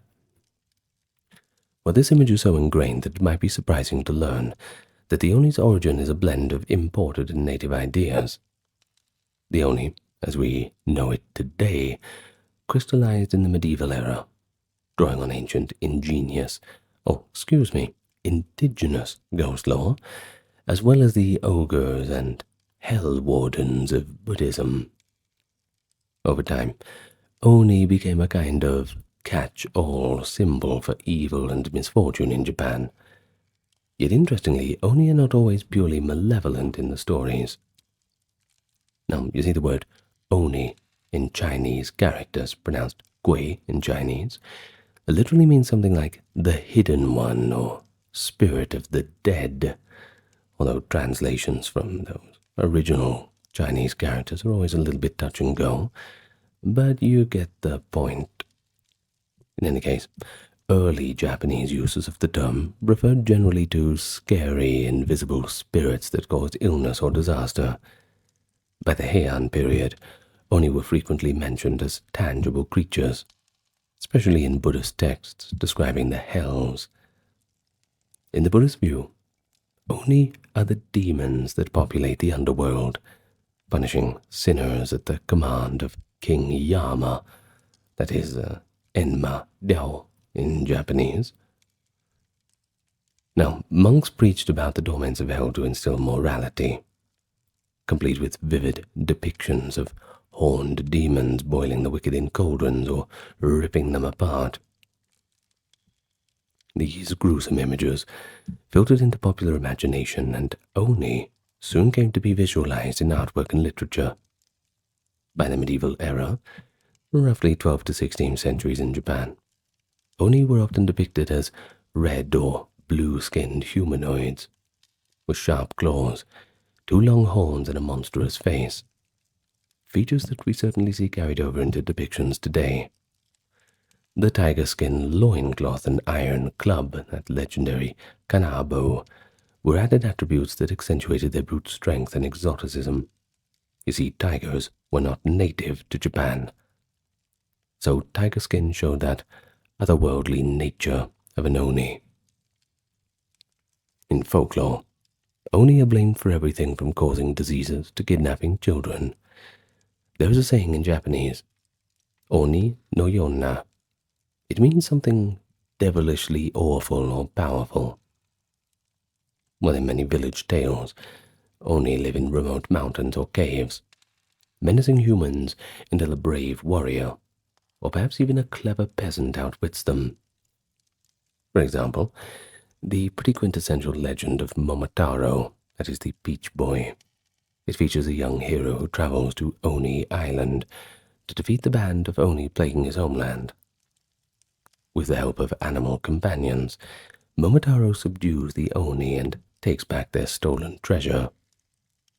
This story, though a mere folk tale, it likely codified in the Edo period and shows how Oni had become stock standard villains, that them in the us and them equation that must be overcome to restore peace and prosperity. Oh, and don't forget the balance. All about the balance. However, Oni aren't always just simple villains. They also embody the theme of transformation of good into evil, and evil into good, rather, as we saw with the Onryo. Buddhist folklore in Japan tells of some Oni who turned into protectors.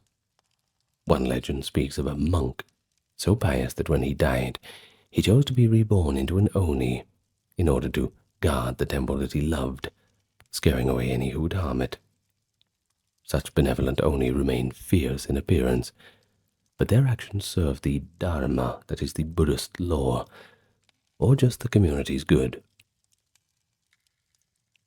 That line, not all demons are evil, became part of the Japanese lore, and in fact, medieval Setsuwa tales include clever inversions, such as an anecdote where an official says, "Real Oni know right from wrong," and that's what makes them truly frightening, suggesting that the worst demons are the ones who have moral agency, but still choose cruelty.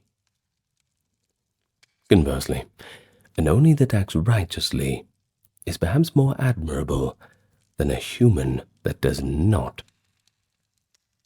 Oni as personifications of misfortune also gave rise specifically to rituals to drive them away and invite good fortune. The most famous is Setsubun, which is still practiced every year in early February. During Setsubun, people perform a ceremony called the Tsuina, or Oni Arai, that is the expelling of the Oni. At shrines, temples, and even at homes, roasted soybeans are thrown, while participants shout "Oni wa soto, fuku wa uchi," meaning out with the demons, in with good fortune. Well, it's pretty charming, isn't it? Symbolically pelting demons with beans. The idea actually is that beans thought to be purifying will hurt and repel the malevolent spirits. Some say they only flee because the beans resemble pebbles used in the old myth to trick Izanami's pursuing hag. In any case, in many households, a family member might don an Oni mask and play the role of the demon being chased out the door by laughter and bean throwing.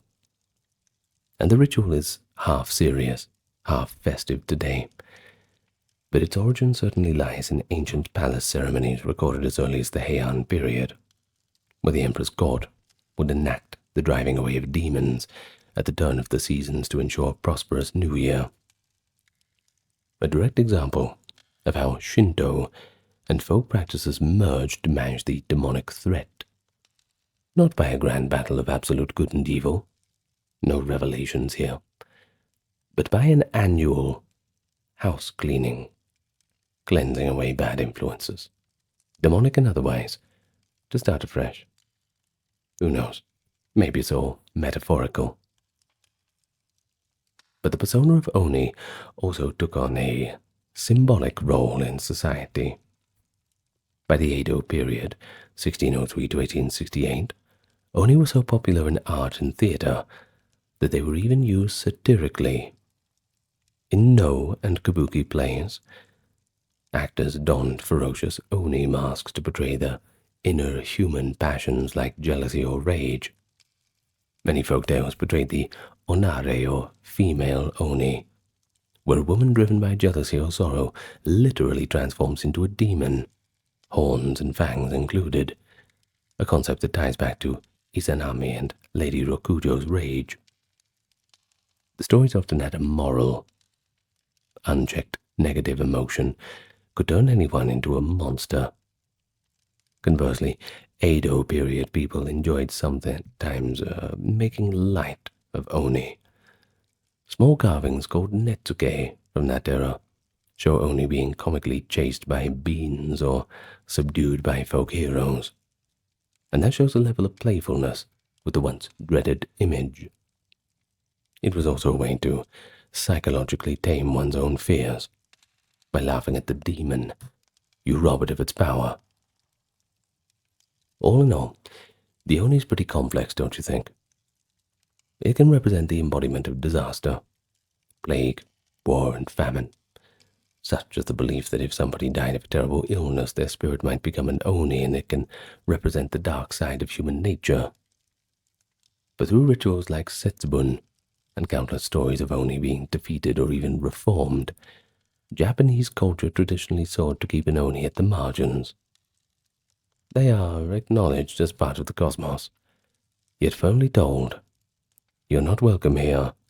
Please leave." And sometimes, a redeemed Oni might even become an unlikely ally of humans, as long as harmony is maintained.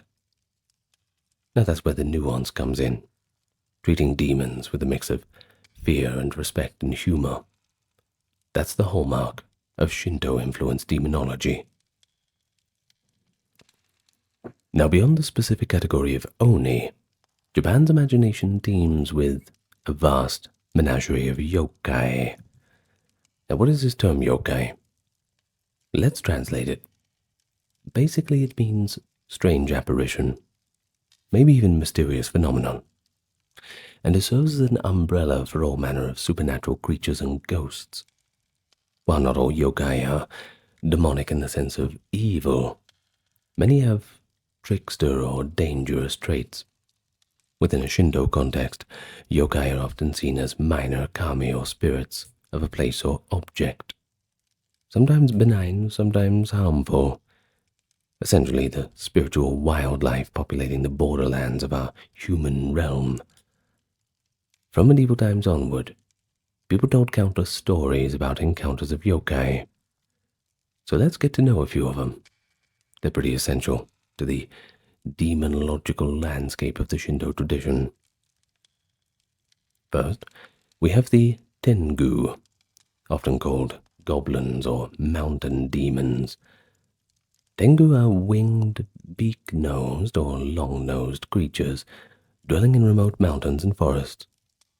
Early depictions show them as bird-like humanoids, sometimes with actual bird heads. They were blamed for frightening woodcutters, abducting monks, or leading people astray in the wilderness. Tengu were originally seen as malicious demons of pride and strife. In some legends, fallen, arrogant priests became Tengu. However, by the late medieval period and into the Edo, Tengu underwent a remarkable evolution in character. There are some stories that portray them as stern but wise mountain guardians. They could tutor worthy monks in secret knowledge, or even offer their protection to certain temples. By the 18th and 19th centuries, rural folk venerated Tengu as part of as a type of local kami in the mountains. People would leave offerings before entering a peak to avoid offending the Tengu. And even today, festivals in mountain villages may involve Tengu masks or dances honoring these creatures. A Tengu's appearance in art ranges from the grotesque birdman to a more human-like figure, just with an extremely long nose that's said to signify supernatural status. Kinda hard to mix. Anyway, this dual nature, both perilous trickster and possible ally, it made the Tengu one of the most intriguing yokai. And then we have the fox, kitsune. In Japanese folklore, foxes are very intelligent creatures, and they also have magical abilities, especially the power to shapeshift into human form, often into a beautiful woman or perhaps a beggar. A kitsune may be a faithful guardian or a playful trickster depending on the tale. And Shinto has a special relationship with foxes, by the way, through the deity Inari, the god or goddess of fertility, rice, prosperity, whose sacred messengers are all white foxes. Inari shrines are famously adorned with fox statues. These foxes are benevolent, protecting the shrine's rice granaries from pests. But outside the shrine precincts, foxes could be quite mischievous. Countless Edo period stories tell of foxes beguiling humans. A lonely man marries a mysterious woman who's later revealed to be just a fox in disguise, or foxes producing illusory fires at night to lure travelers astray from their path. In many cases, the fox's trick is morally ambiguous, sometimes punishing greed or vanity in the victim. People in old Japan both feared and respected foxes. Fox possession was a dreaded condition. If someone exhibited erratic behavior or madness, villagers might suspect a fox spirit had entered them, a condition called kitsunetsuki.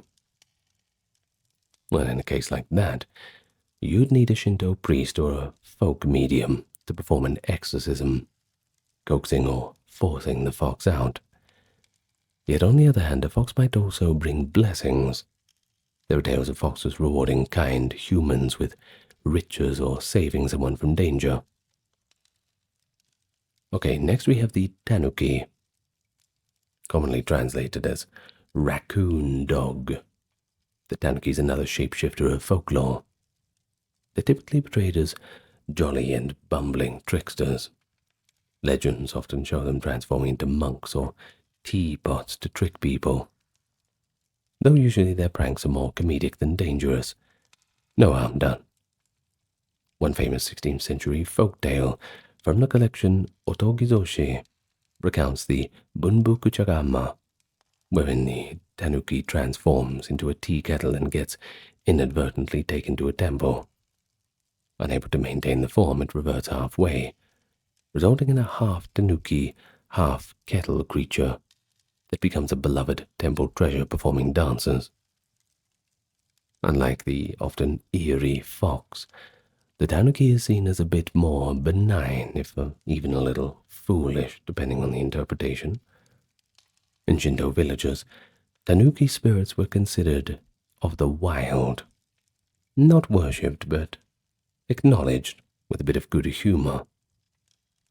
To this day, ceramic statues of plump, cheerful tanuki are placed outside restaurants and shops as good luck charms, carrying a comically oversized flask of sake.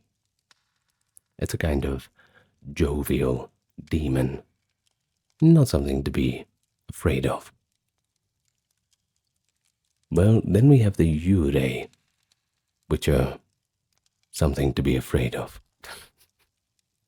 Well, these are not exactly yokai species like the above, but the general term for ghosts of the dead.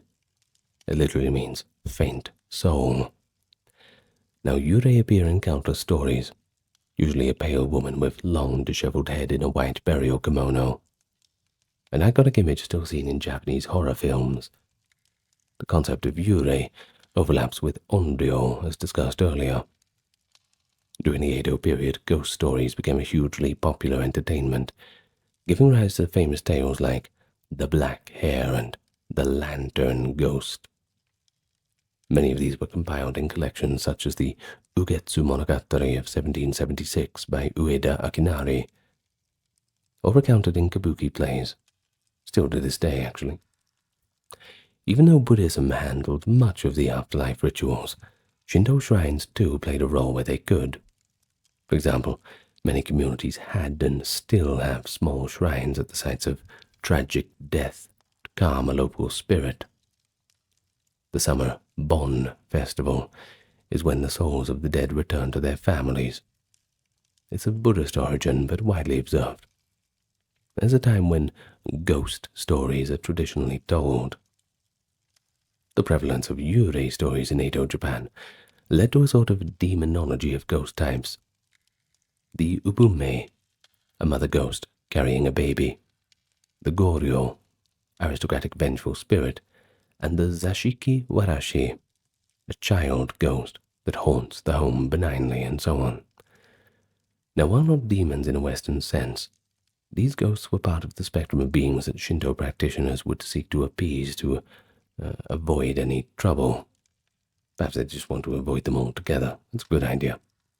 And again shows the broad scope of demonic beings in Japanese thought.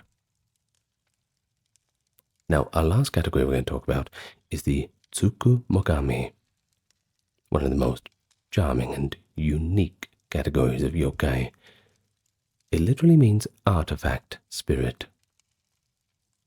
Now, according to a widespread medieval belief, any object that has served for 100 years could develop a spirit and come to life on its 100th anniversary. The idea appears in the Muromachi period, which is the 14th to 16th centuries, and is documented in Era's literature.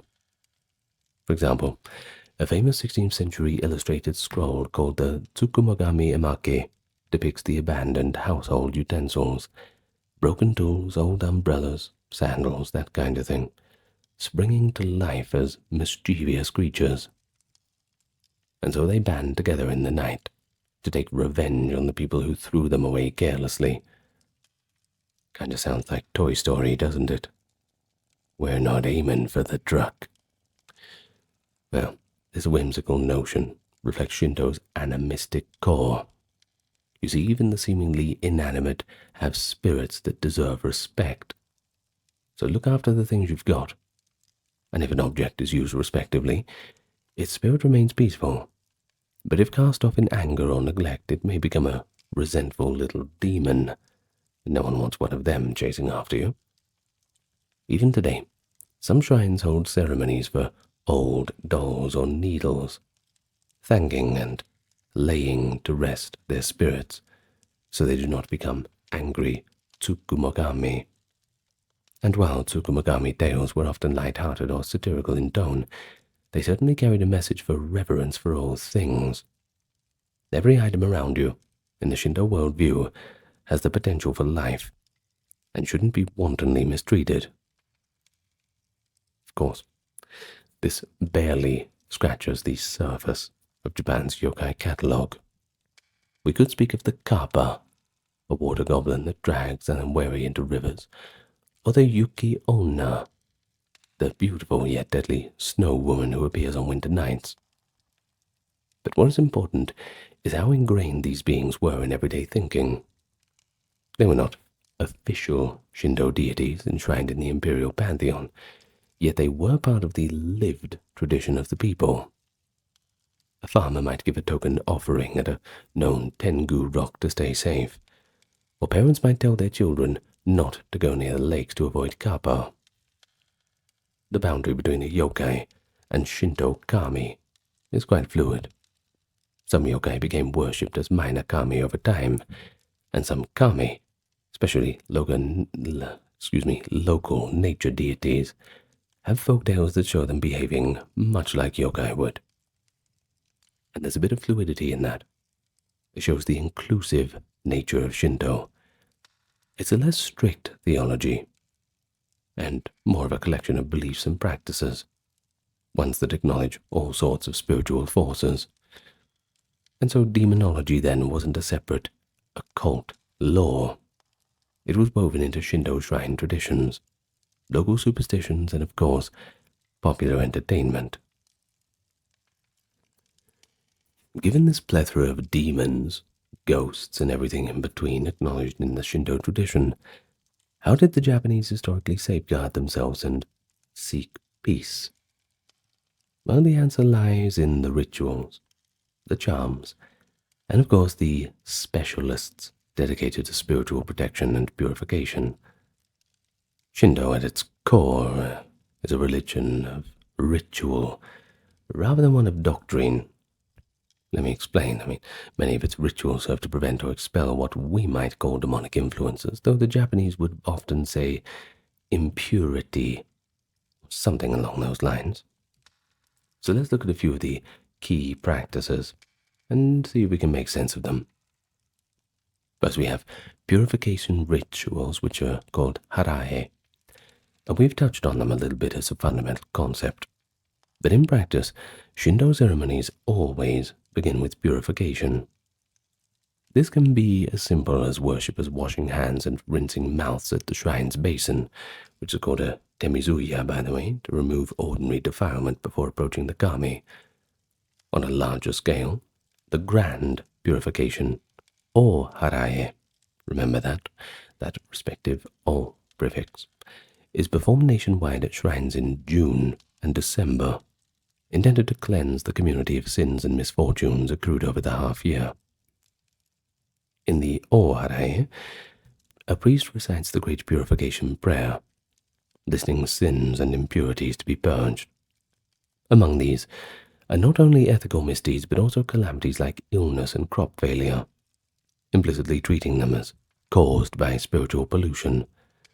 Often a large wreath of woven grasses called a chinoa is set up and people walk through it in a figure-8 pattern, symbolically casting off impurity. And all of this is to ensure that any malign spirit or demonic influence that might have attached itself to individuals or the community is neutralized and sent on its merry way. The belief is that by renewing purity, one naturally repels evil, since evil cannot cling where cleanliness, both physical and spiritual, prevails. Well, then we have ofuda, and omamori. These are kind of like talismans, a very direct way that Shinto helps people ward off bad spirits is through talismanic objects. Ofuda are paper or wood amulets issued by shrines, inscribed with the name of a deity or a powerful phrase. And these are placed in the home, often at the household shrine or in the doorway to invite the kami's protection. For instance, a family might get an ofuda from a shrine known to guard against fire, if they fear their home might be susceptible to such disasters. There was even a deity for that, etc. Atago Gongen, originally a fire-controlling spirit.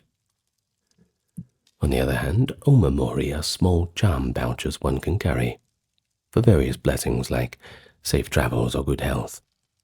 Inversely, they serve to ward off accidents and illness, which might be viewed as caused by evil influences. Historically, people also used items like shimenawa, that is, sacred ropes with paper streamers tied around houses or villages. These indicate a purified space that bad spirits should not enter, kind of like a keep-out sign. The use of such charms is a tacit acknowledgement that the world is full of these unseen forces, and it's wise to use a bit of spiritual armor. But when a specific haunting or possession occurred, sometimes more direct intervention was called for. Japan had, and still has, specialists that are akin to exorcists. Shinto priests can perform ceremonies to pacify a particular spirit. For example, if someone feels haunted by a deceased person, a priest may conduct a ritual to call that spirit and persuade it to move on peacefully. In addition, there have traditionally been itinerant mystics and shamans, often outside the formal shrine system. And one famous figure from the Heian era is the onmyoji, as mentioned earlier, who belonged to the bureau of the yin-yang in the imperial court. Onmyoji, like the legendary Abe no Seimei, were masters of astrology and spellcraft. They would craft protective spells and wards, and perform exorcisms side by side with Shinto rites. When onmyodo is not Shinto per se, it was employed to guard the emperor and capital from evil spiritual forces, complementing the shrine's practices. But for the common folk, there were miko, or spirit mediums, often women in the Shinto tradition, who could become possessed by a deity or speak or convey its will. Some miko specialized in kamikakushi, that is, spirit retrieval, if someone was thought to be taken by spirits, or perhaps in fox exorcisms for kitsunetsuki. In rural areas, Yamabushi, mountain ascetics affiliated with the Shugendo, a mix of Shinto and esoteric Buddhism, were famous for their magical prowess too.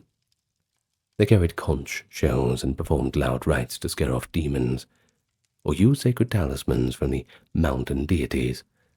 The existence of such roles shows that dealing with demons was recognized as a part of spiritual life. When something fearful or weird happened, you'd want to call in the experts, who knew the diagnostics and cures in a demonological sense. Also, let's talk about the community festivals and folk customs. We had many local festivals, matsuri as they're called, even if joyful on the surface, that had roots in demon-chasing rites.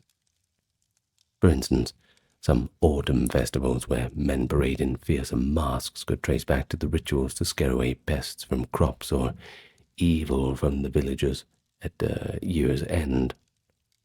A notable example is the Namahage custom in Akita. On New Year's Eve, young men dress as monstrous, ogre-like figures and visit houses shouting admonitions. Though it looks like a scary prank, it's actually a folk ritual, symbolizing demons being tamed. The household offers sake to appease the demons, and in return the demons bless the home for the year. It's both entertainment and exorcism, all in one. Now, at times, certain kami were invoked to combat particular demons of misfortune. For example, during epidemics, people might pray to the Gozu Tenno, a deity associated with warding off pestilence, interestingly syncretized with Susanoo, the storm god, in some shrines like Kyoto's Gion shrine. Likewise, if locusts threatened crops, a shrine might hold a rite addressing the spirit of the locusts, essentially asking the insect devils to spare them. In all these the pattern holds, recognizing even the pest as having a spiritual aspect, a demon that can be negotiated with or subdued by the authority of a stronger kami. And so by the Edo period, many of these practices were well systematized. Exorcism and protective rites were not fringe magic, but part of common shrine services.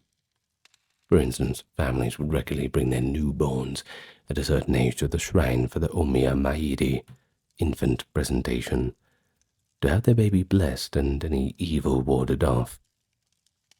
Similarly, individuals turning ages 42 for men and 33 for women, considered yakudoshi, unlucky years, still often go to shrines for yakubarai, a purification to clear away the misfortune that might be attached to those ages. These customs show that underlying belief. Misfortune isn't some random thing. It has a spiritual cause or demon lurking, and thus can be averted by spiritual skill. Buddhism and demonology. Possibly you don't expect to find them in the same room, but Buddhist tradition is indeed full of demons and fiends.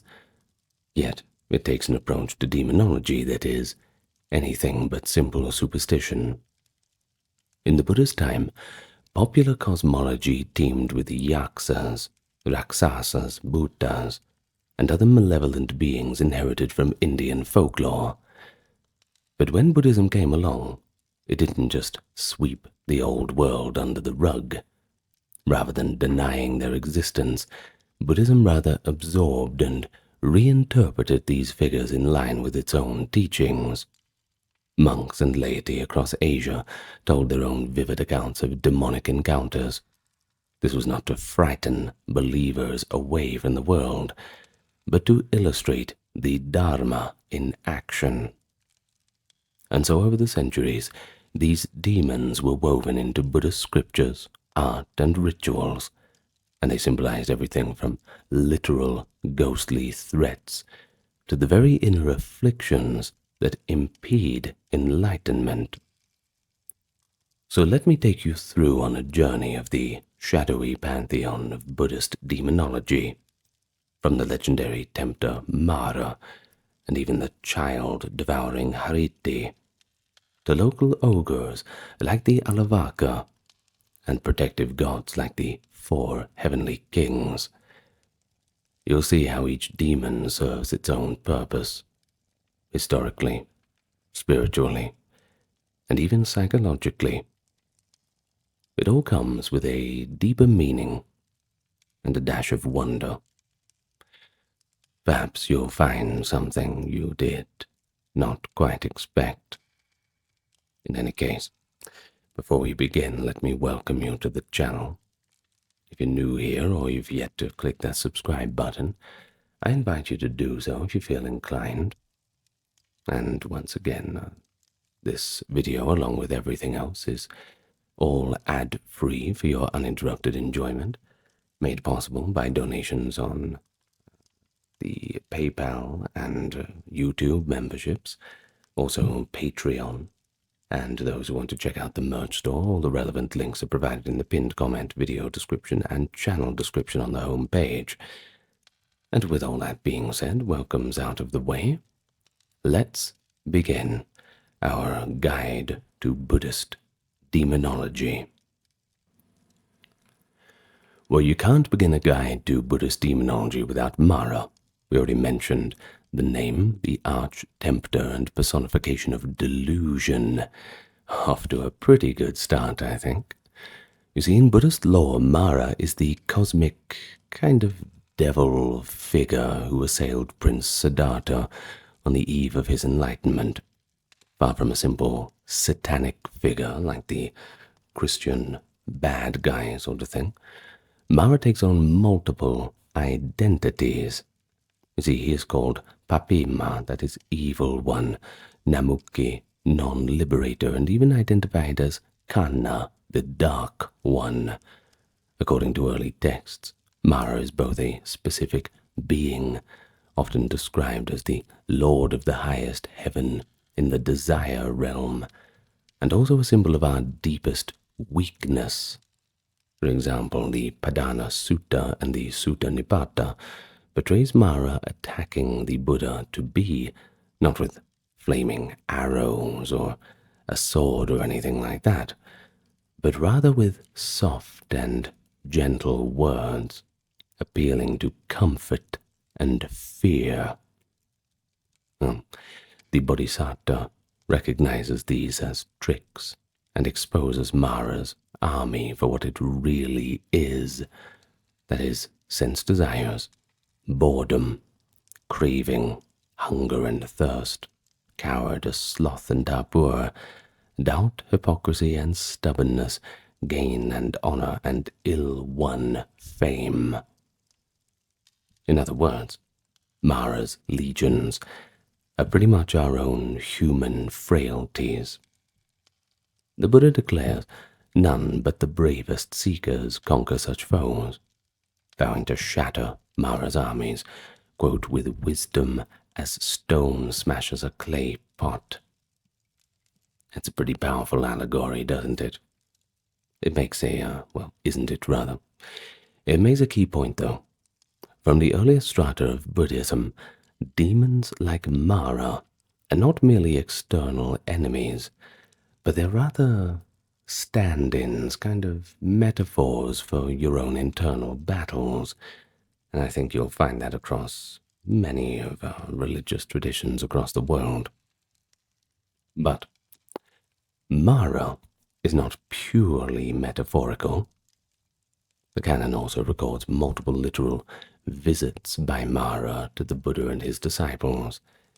In the Mara Samyutta, Mara lurks in the shadows, scheming to disrupt Dharma talks or frighten meditating monks. He appears in various guises, as a frightening cobra, as a charming villager, even as one of the Buddha's own cousins at one point, only to be unmasked by those who have the keenest insight. Each time, his effort fails, and he vanishes, disappointed, but always ready to try again. And there is that theme of recognizing the demon for what it is, regardless of its disguise. It reinforces a central Buddhist message, that is, by seeing through illusions, one robs them of power. The Buddha is recorded calmly advising Mara, quote, "I know you, evil one," before reiterating that Mara has no claim on one who has seen the truth. In one dramatic encounter, Mara unleashes his ultimate weapons, 3 seductive daughters, trying to tempt the Buddha with lust. Well, the ruse falls flat. The enlightened one, he remains unmoved, and the trio depart in shame. Now, these are all pretty supernatural in flavor, but they actually serve to kind of humanize the Buddha's struggles. They assure devotees that even the awakened one was tested by desire, fear, and attachment, and that we too can overcome our inner demons by cultivating that wisdom and mindfulness. But let's go beyond Mara. Early Buddhist scriptures introduce a menagerie of yaksas and rakshasas, nature spirits and ogres, that is, Now, they can either be benevolent or not so benevolent, even bloodthirsty.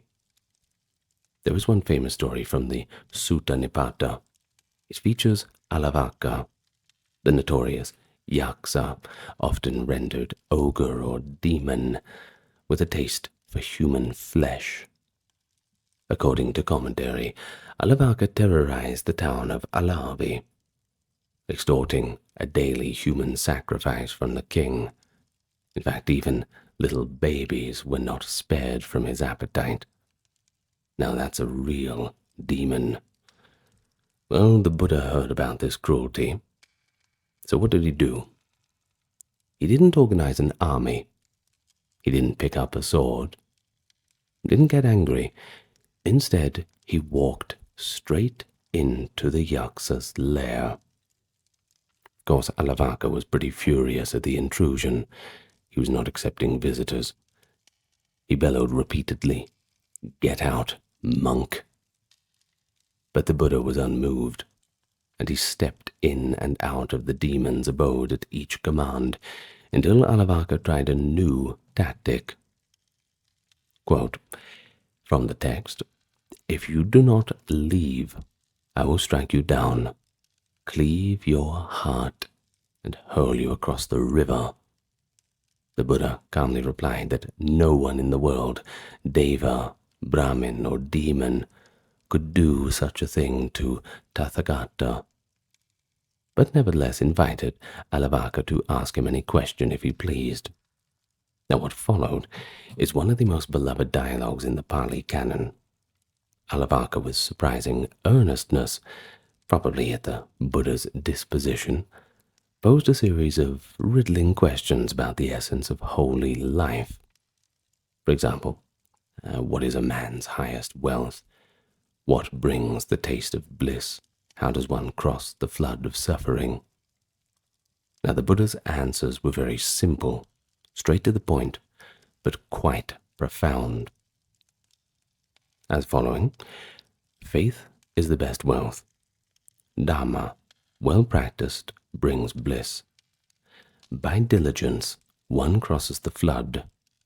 By wisdom, one is purified, and so on. In any case, by the end, the once bloodthirsty demon is utterly tamed, not by force, but by wisdom, by dharma. Alavaka explains in admiration that the Buddha has set up right what was overturned, and declares himself a disciple, taking refuge in the Buddha, Dharma, and the Sangha. Thus, the fierce cannibal blood drinker turns into a protector. And it's just one other tale, plenty of them that we get from the Pali Canon, that shows this recurrent motive in Buddhist demonology, and that is not to destroy, but to convert. You see, demons, they're just kind of misguided spirits, and when confronted with truth and compassion, they can themselves be transformed into benefactors. The greatest victory, as the texts imply, is winning over a demon's heart, rather than simply destroying the malevolent presence. Now, another early figure who straddles the line between demon and deity is Hariti, known in Sanskrit as Haritika, and in Japanese, actually, you might have heard of him as Kishimojin. Heard of her, rather, excuse me. Well, her story is a poignant example of Buddhism's ability to engage with local demonic deities and elevate them onto the right Buddhist path. Hariti was originally a fearsome yaksa in Ragarha, renowned for a gruesome habit. She had hundreds of children of her own, and to feed them, she preyed upon the children of human families, abducting and devouring them. Of course, the villagers, they lived in understandable terror of Hariti, whom they called the mother of demons. Eventually, their desperate parents implored the Buddha for help. Rather than smite the child-eating ogress, The Buddha employed a skillful means tailored to teach her empathy. He quietly took Hariti's youngest son, in some versions named Priya, and hid the child under his begging bowl. When Hariti discovered her child was missing, she was thrown into a frantic despair. She searched the city high and low. At last her quest brought her, sobbing, to the Buddha's feet.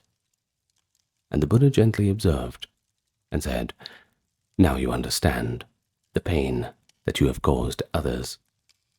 Imagine the anguish of all those mothers whose children you took." Well, Hariti was struck to the core. The Buddha certainly taught her a lesson with that one. And overwhelmed by remorse, she vowed to give up her evil ways and protect children instead of harming them. The Buddha then revealed her infant safe and sound, and Hariti's joy cemented her conversion. In gratitude, she promised to dedicate her prodigious powers to the service of the Dharma, according to scripture.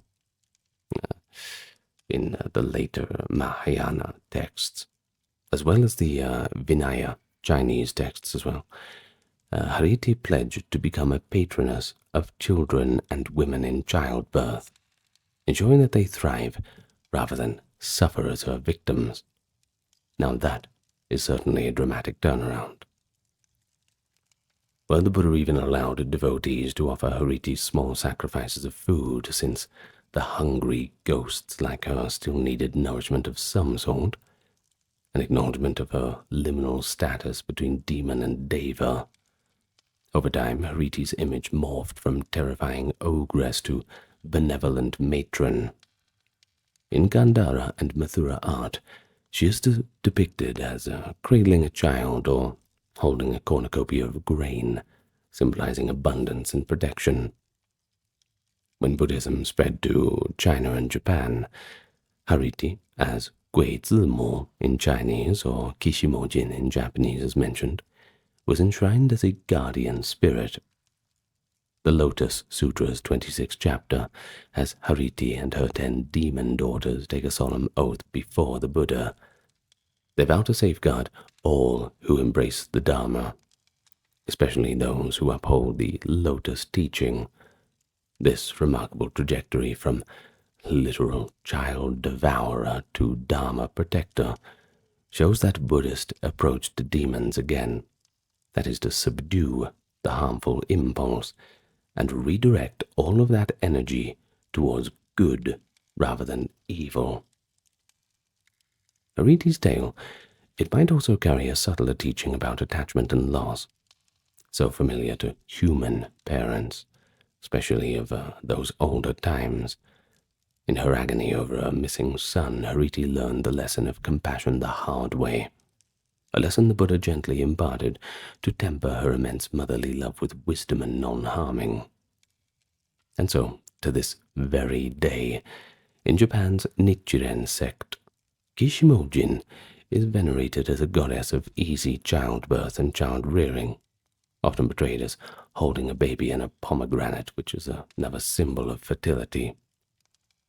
No one denies her demonic past, but rather they remember it as proof of the transformative power of Buddhist compassion. Of course, if Buddhism can convert demons like Alavaka and Hariti, it also recruited the very gods to guard against demons. The most famous of these heavenly guardians is the 4 great kings, that is, Katur Maharaja, worldly deities who occupy the lowest heaven and stand at watch at the 4 cardinal directions. In the Pali Canon's cosmology, the 4 great kings are said to guard the earth and protect the Dharma. They are not Buddhas or Arahants, but powerful Deva rulers who have a strong sense of duty. Their names are Vesavana, that is in the north, and Dataratha in the east, Virulaka in the south, and Virupaka in the west, became legendary across Asia. Each king commands legions of spirits, Nagas, Kumbandas, that is kind of dwarvish goblins, Gandharvas, Yaksas, and more. Early Buddhists looked to these kings for protection from the very same demons and ill-willed Buddhas that plagued the worldly realm. One striking canonical text is the Atanatya Sutta, which is essentially a demon-repelling chant given by the four kings to the Buddha. The sutta recounts how King Vesavana, on behalf of his fellow kings, approached the Buddha and expressed concern that many unruly yaksas neither respect nor believe in the Blessed One. Because such malevolent spirits could harass monks and the laity alike, the four kings offered the Buddha a set of protective verses, that is, paritta, to be recited as a kind of safeguard. Now this became the Atanatya Paritta, and it's still chanted in Theravada communities today as a ward against evil influences. The Buddha praised this act and instructed his followers to memorize the chant. And the text as well, it even shows that even the mighty four kings saw value in the dharmic practice free from demonic disturbance, and took it upon themselves to ensure that protection. The sutta's introduction frankly states it is a, quote, spiritual protection against evil spirits, presented to King Vesavana, or by King Vesavana rather, to the Buddha. Within his verses, the four kings invoke a who's who of benevolent deities, from the 7 past Buddhas to that roll call of Yaksa generals, enjoining them to keep the Dharma community safe. They even threaten punitive action against any spirit who still dares to trouble a disciple who lives righteously. In traditional Sri Lankan and Southeast Asian practice, this Atanatya Sutta is only recited on special occasions, often by monastics who prepare with ritual purity, since it is essentially a last resort exorcism formula for stubborn hauntings.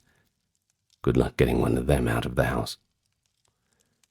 Or more commonly, gentler chants like the Metta Sutta, that is the loving kindness discourse, are used first, reflecting Buddhism's preference to soothe and reform rather than just intimidate and dispel. But still, that role of the four kings in Buddhist demonology is pretty important. They legitimize within scripture the idea that protecting the faithful from supernatural danger is part of the cosmic moral order. In East Asia, images of these 4 heavenly kings stand guard at temple gates, ferocious and imposing, one bearing a sword, another bearing a lute, another a snake, another a pagoda.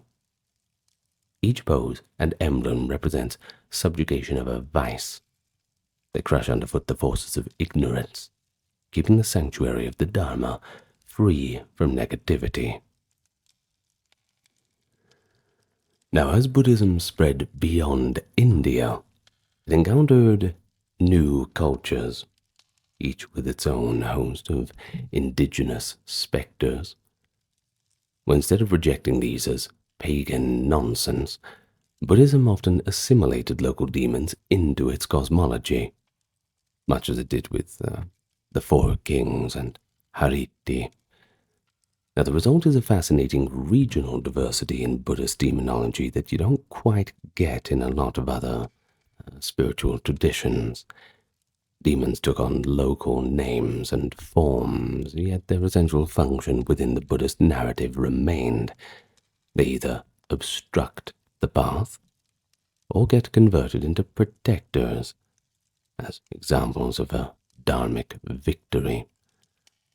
So let's have a look at a few regions. First, let's have a look at Japan. You see, Japanese folklore already brims with creatures called oni, that is, horned ogres, often depicted with red or blue skin, big tusks, and iron clubs. These oni were thought to haunt wild mountains and abandoned places, but also every now and then to invade human settlements and bring disease or disaster. the bad guys, basically. So when Buddhism arrived in Japan, that is 6th century CE, people soon identified many oni with the yaksas and rakshasas mentioned in the Buddhist sutras. In fact, scholars know that the Japanese concept of oni was heavily syncretized with Hindu Buddhist demons like yaksas, rakshasas, and hungry ghosts, and over time, oni came to be seen as the very same creatures that in Buddhist lore serve King Yama's hell, or roam in as malicious spirits. But far from being cast out by Buddhism, they only were given a place in the Buddhist universe. They became the wardens of hell.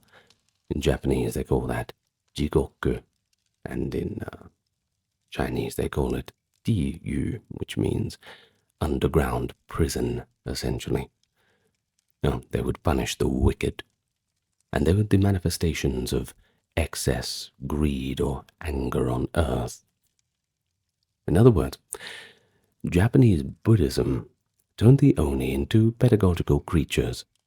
Fearsome, yes, but ultimately part of the moral order that encourages humans to avoid evil deeds, lest they have to deal with the Oni's club in hell, not the kind of clubbing scene that you want on a weekend. Now, even the imagery of Oni evolved under Buddhist influence. The classical red and blue horned appearance, likely crystallized in the medieval era, inspired in part by the Buddhist art's depiction of the Yaksa generals and neo-guardians. Some Oni are portrayed with a third eye or extra limbs, echoing tantric Buddhist depictions of wrathful deities. Now, I do remember when I was I would have been about 20, 21, something like that, going back a fair while. I won't tell you how long. There was this great temple of hell I went to in Japan. I can't quite remember where it is. It might have been about 40 minutes outside of Tokyo. I'm sure someone listening has been there before, if it's still running. But effectively a place to scare children into being good. They have a few places like that in China as well. I'm sure they have them in India too. But it was quite interesting. Anyway, just brought up a memory is all. Now, Japan also developed unique rituals to ward off demons of their own, and they blended Buddhist and Shinto elements.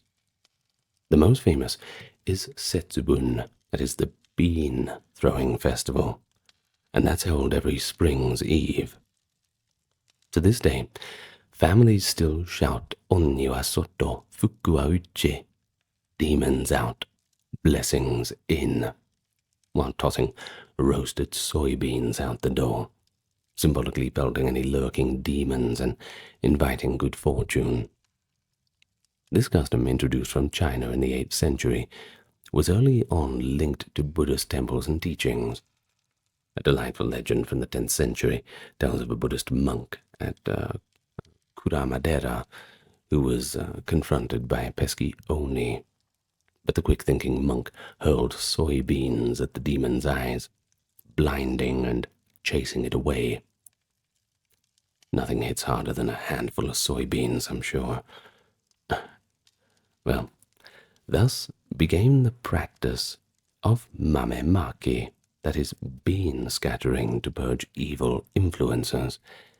By the Edo period, Setsubun bean-throwing ceremonies were celebrated at both Shinto shrines and Buddhist temples nationwide, often with monks or even costumed local men playing the part of the Oni so villagers could gleefully pelt them. The Oni in this context clearly represent misfortune or bad karma accumulated over the past year.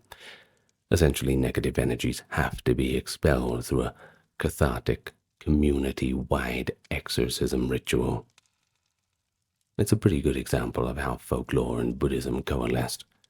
The Buddhist temple lent spiritual authority to an old rite, framing it as a cleansing, not just of evil spirits, but also of the spiritual impurities in one's heart.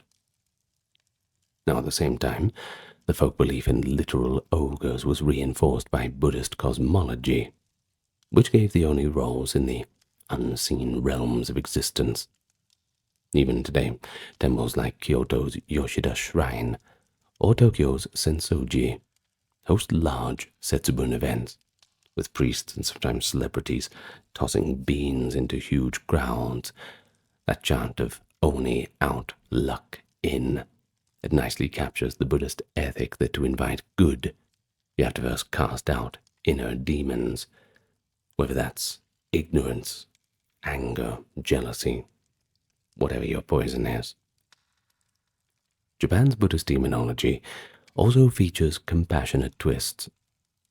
Consider Kishimojin, that is Hariti, whom we met earlier, once worshipped as a fearsome goddess of smallpox and calamity, but now petitioned for protection. Certainly a career change, that's for sure. Or the 10 Rasetsu daughters, that is Raksashis in Hindi rather, who after converting in the Lotus Sutra became guardian spirits.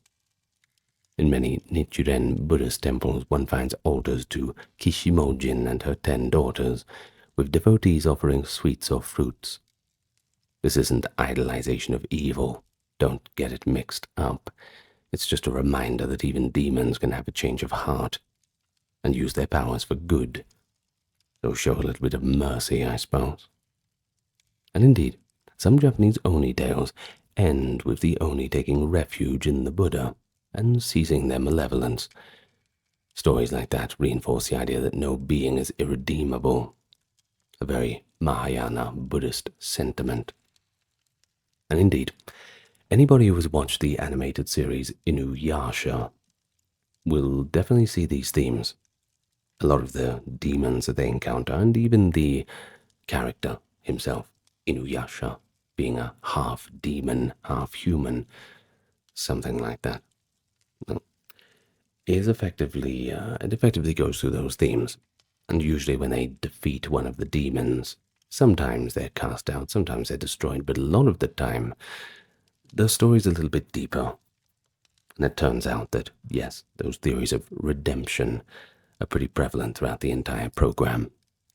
Remember watching that maybe 15 years ago. Now with this context, it's a lot more interesting in hindsight. Also, if you want to know more about Japanese and Shinto demonology, I've already done a full video on that. So we'll move on from Japan now in particular. Now let's look at Southeast Asia, those Theravada regions.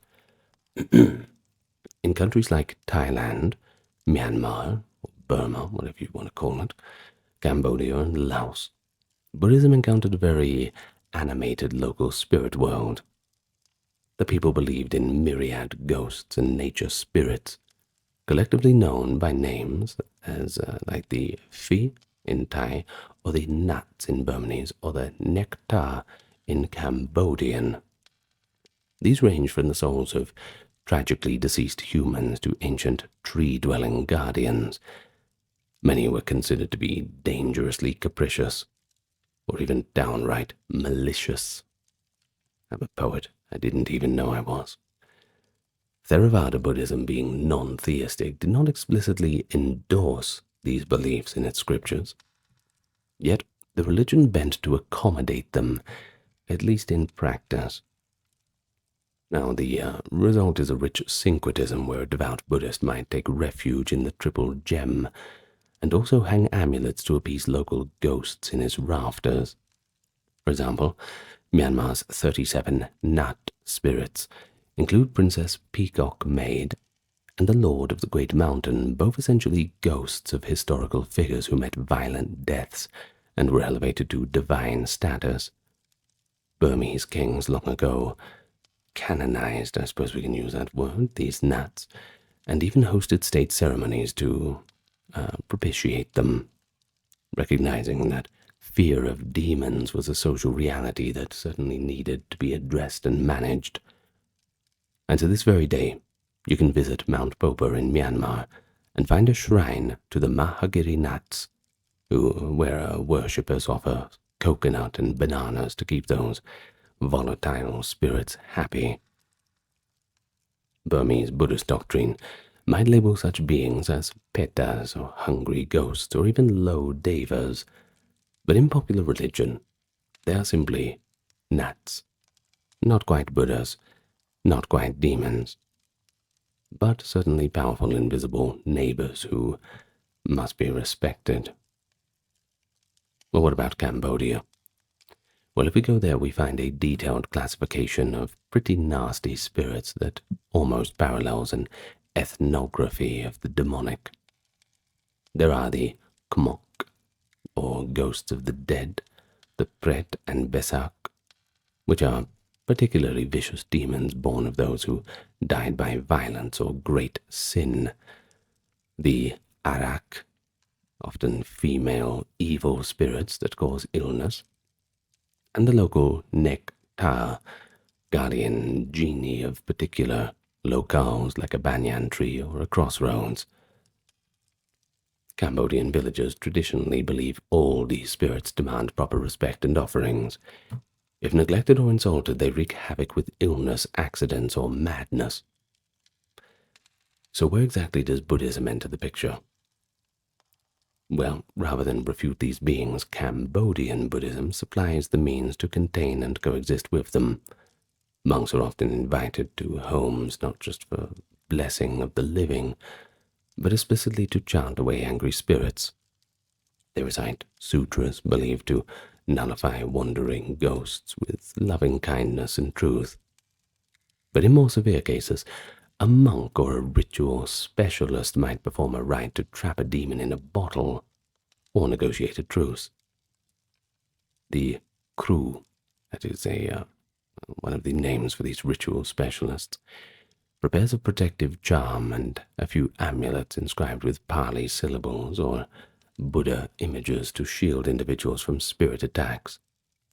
And it's pretty telling that many Kru in Cambodia are ex-monks, blending Buddhist knowledge with a bit of folk magic. The underlying message is that Buddhist virtue and mantra have authority even over ancient spirits, even ones that were there before Buddhism even came around. Indeed, the Cambodians hold that the mightiest of all nuts is Preah Torani, the earth goddess, who in Buddhist legend wrung out her hair to wash away Mara's armies when the Buddha called upon her. Thus, a local earth deity was woven directly into the Buddha's enlightenment story, giving hope that the land itself aligns with Dharma against demons. Similarly, in Thailand, we see a pretty complex picture of demonology, where Buddhist monastics engage in folk rituals. A colorful example of that is the Pitakon festival in Loei province, the Ghost Festival, which is part of the merit-making celebration of Bun Pawet. Locals wear these ghoulish masks with phallic-like noses and dance around in procession. Ostensibly, there are ghosts accompanying the return of Prince Vesantara, the Buddha's past life, to his kingdom, a scene so uproarious legend says that even the dead come out to rejoice. Here the joyous dead are not malevolent at all, but their presence reminds participants of the thin line between worlds. On the festival's final day, everyone listens to Buddhist sermons, dedicating merit to spirits and ghosts, so that they might find peace. What a compassionate twist, The very ghosts that people fear and invited back to celebrate and then kindly sent off with a smile and blessings. In everyday Thai life, one finds a keen awareness of demons as well. From the fearsome Mara figure depicted in temple murals, Mara's assault on the Buddha is a popular motif in Thai art, to the ubiquitous Phi. Thais might refer to a particularly deluded person as being possessed by Mara, or a sudden obstacle as Mara Fet, that is, Mara's interference. showing how the language of demonology permeates even the most casual of speech. Yet the remedy is usually Buddhist, perhaps a stronger observance of the precepts of protection, tattoo of a yant image, or sprinkling holy water chanted over by monks. In short, Buddhism in Southeast Asia became the framework to understand and handle the spirit world. The demons are real to those who perceive them, but their power is curtailed by the superior power of Buddhist virtue and ritual. A simple village monk with a sutra in hand can become, in the eyes of devotees, a more effective exorcist than any sorcerer, because the monk calls on the truth of the Dharma, the ultimate weapon of which no demon can resist. But what about Tibet and the Himalayas? Well, in the Tantric Buddhist cultures of Tibet, Bhutan, and Nepal, we encounter perhaps the most dramatic integration of indigenous demons into Buddhism. Tibetan Buddhism in particular is famous for its rich pantheon of wrathful deities, many of whom began as fierce local gods or demons that were subjugated and sworn into the Buddhist fold. The figure at the center of this process is Padmasambhava, the 8th century adept credited with firmly establishing Buddhism in Tibet. Padmasambhava's hagiographies are essentially adventure epics of demon taming. When he arrived in Tibet, the land was perceived as teeming with wild spirits hostile to the Dharma. Every mountain and river had its god or demoness who did not want the new religion to take root. Tibetan chronicles speak of monks trying to build the first monastery, Samye, only to find their work mysteriously demolished each night by the angry spirits. Padmasambhava was invited to solve this crisis. Riding on the wind itself on the back of a flying tigress, as the legend goes, he landed in Tibet, and when he got there he challenged each demon lord on its own turf. He defeated them not by annihilation, however, but by his yogic powers and compassion to bind them with sacred oaths. One by one, the gods of Tibet bowed to Padmasambhava's epithet, is the Guru Rinpoche, and swore to protect the Buddhist teachings henceforth.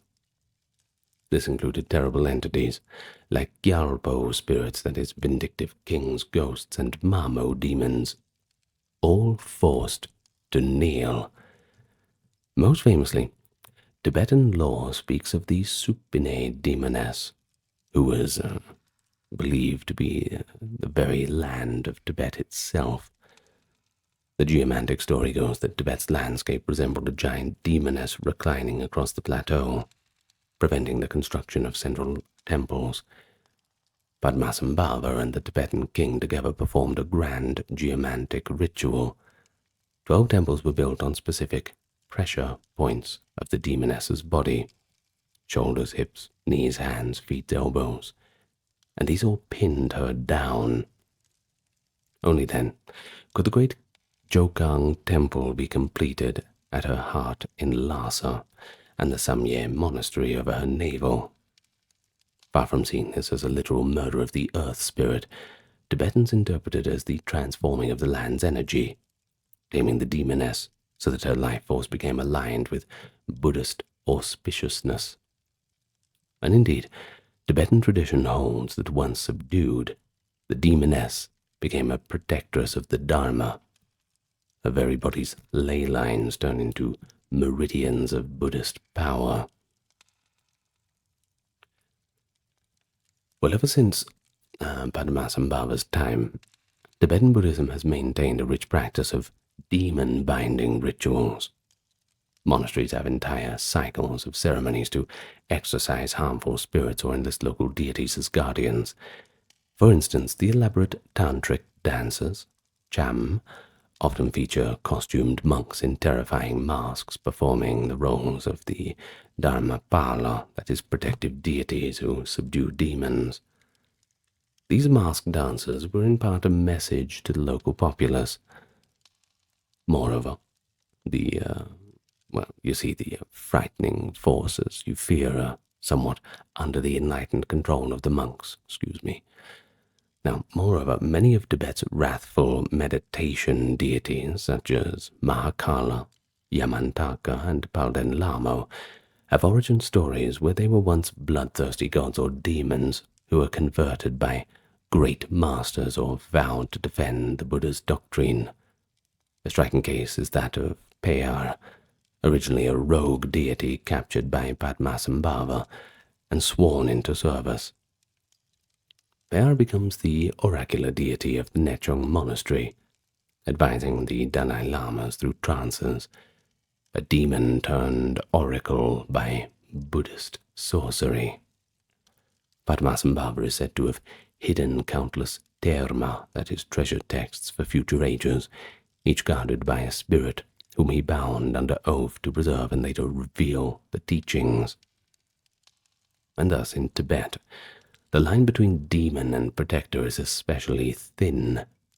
It is often the very same being, just viewed in two different phases, first antagonistic, later repentant and benevolent. Tibetan lamas, rather than exterminating the old gods, gave them a new life as perhaps a fierce guardian of a monastery or tutelary deities for Buddhist yogis. And this had a dual effect. It kept continuity with pre-Buddhist beliefs, so common folk still saw their mountain gods around, just now wearing monk robes, so to speak.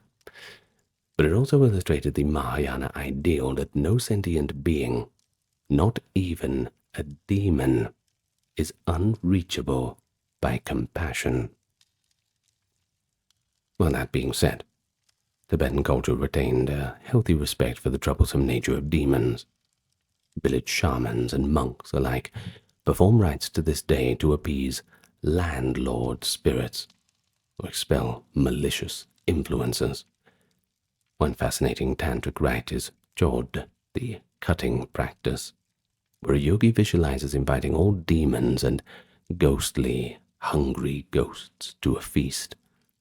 When the feast begins, the offering of the yogi's own blood, miraculously multiplied and transformed into a divine nectar.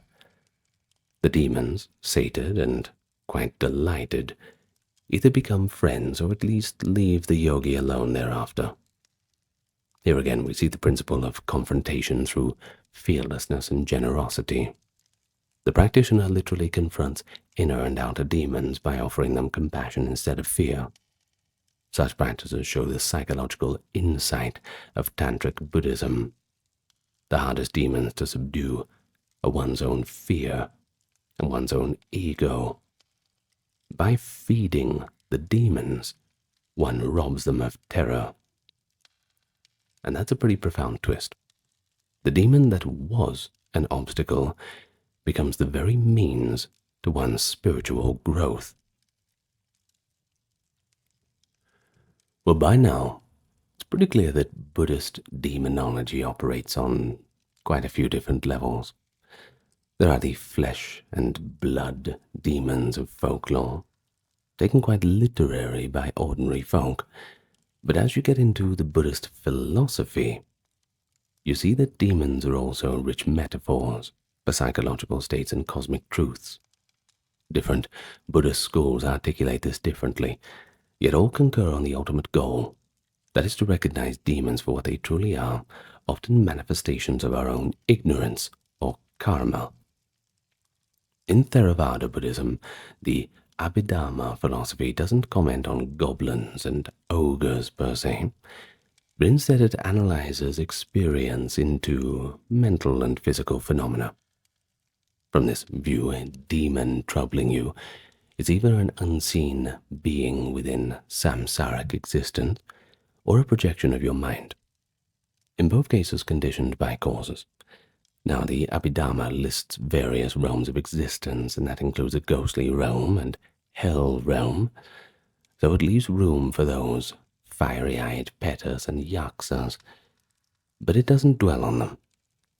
It's more interested in the kilesas, the defilements, greed, hatred, and delusion, those evil entities that possess the mind. So in a sense, these defilements are one's personal demons. The Theravada commentarial tradition sometimes makes this quite explicit. In Pali commentaries, Mara is occasionally identified with Lobha, Dosa, and Moha, that is, greed, hate, and delusion, respectively, suggesting that whenever those arise, Mara has gained a foothold in one's heart. The famous Theravada simile compares the 5 hindrances in meditation, that is, sensual desire, ill will, sloth, restlessness, and doubt, to an enemy army encamped against you, clearly echoing that old imagery of Mara's 5-fold army described by the Buddha. Thus, even at the level of a meditation manual, demonology provides a convenient language. The meditator going to sit is like a warrior entering battle with the armies of Mara, that is, inner disturbances. And this mindset can actually really encourage perseverance.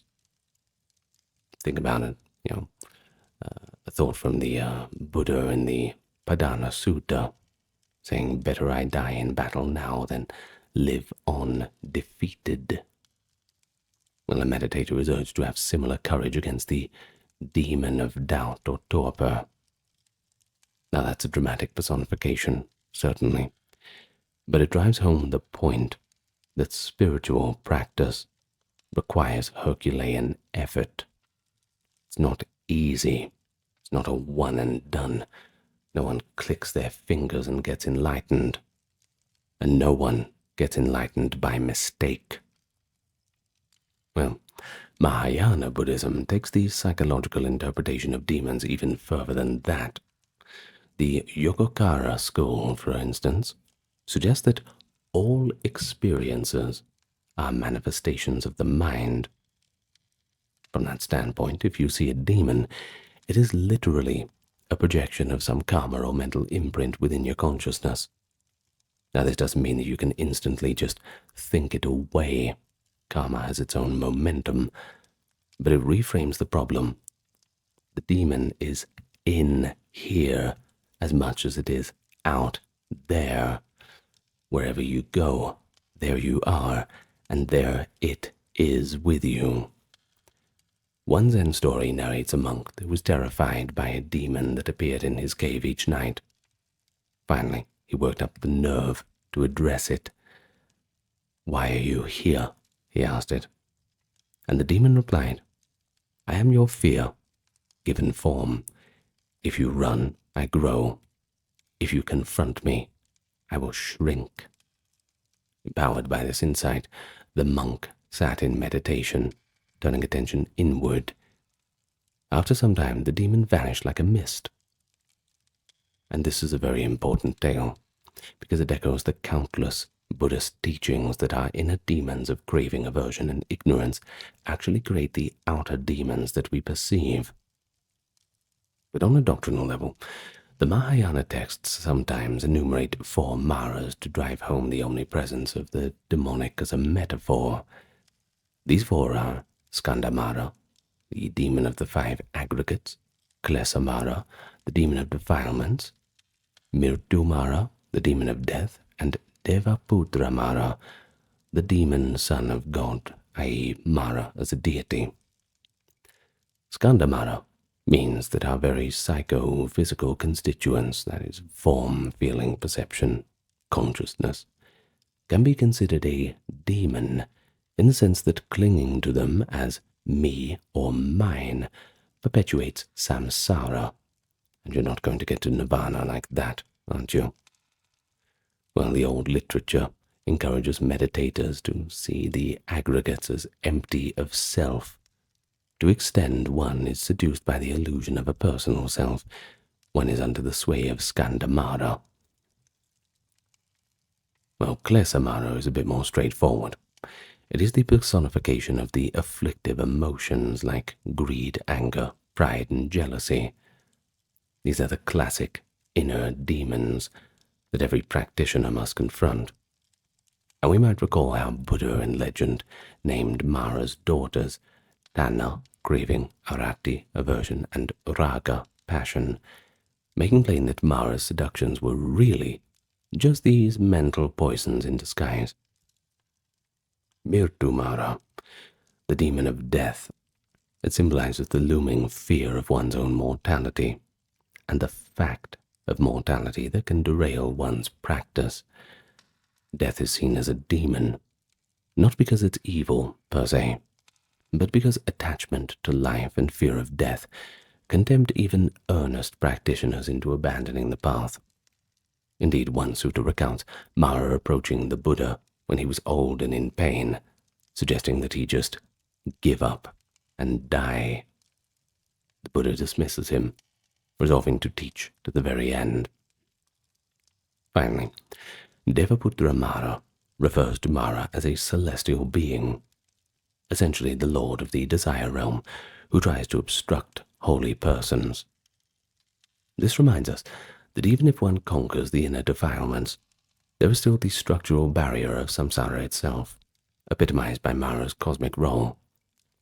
In Mahayana thought, a bodhisattva must vanquish all four Maras to attain complete enlightenment, a fairly difficult feat to do.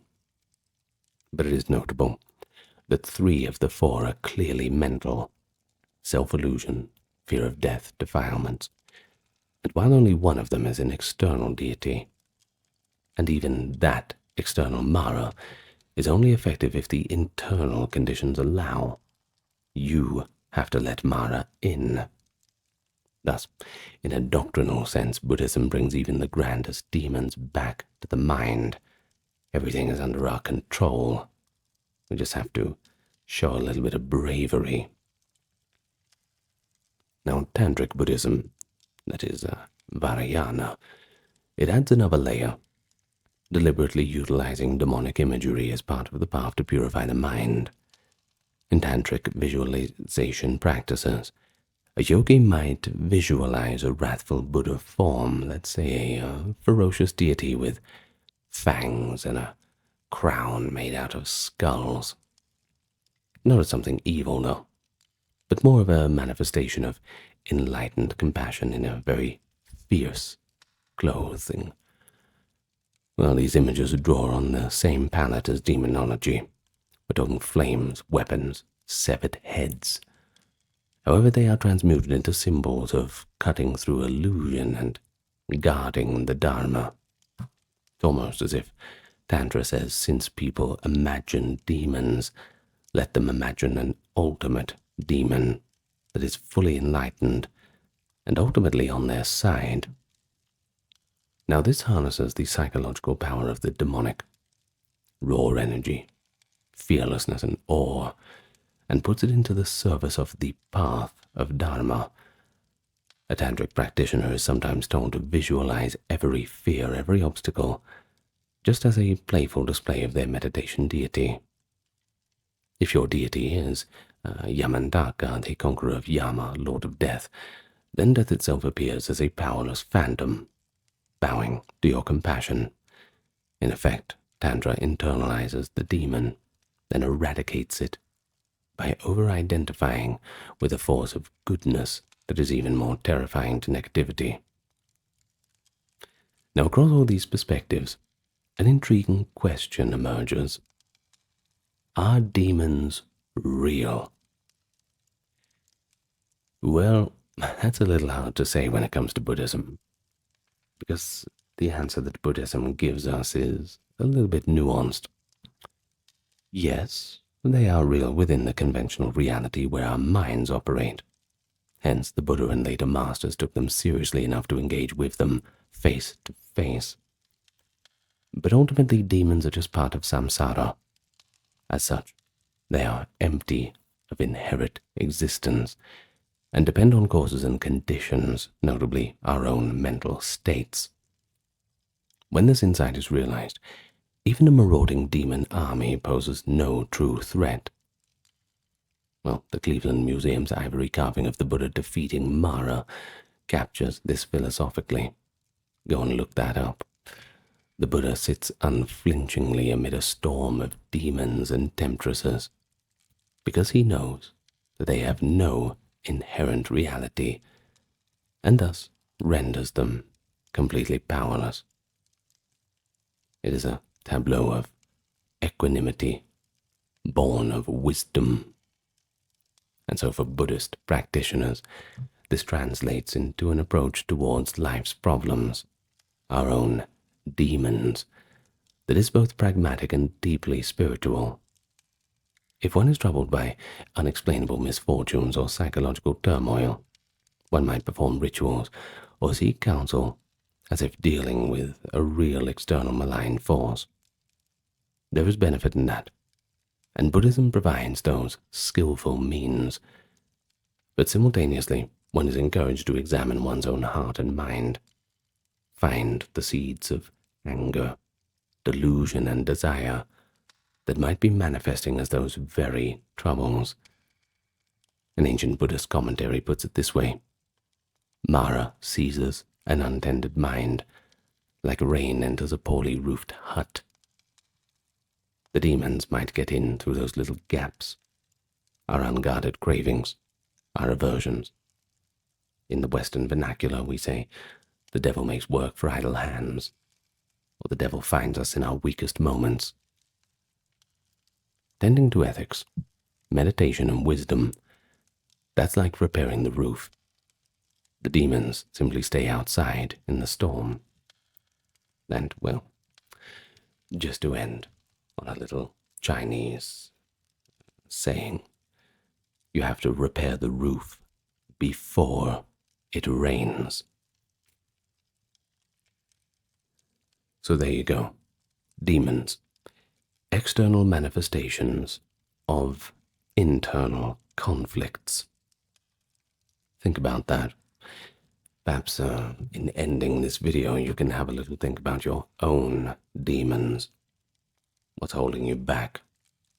What's scaring you?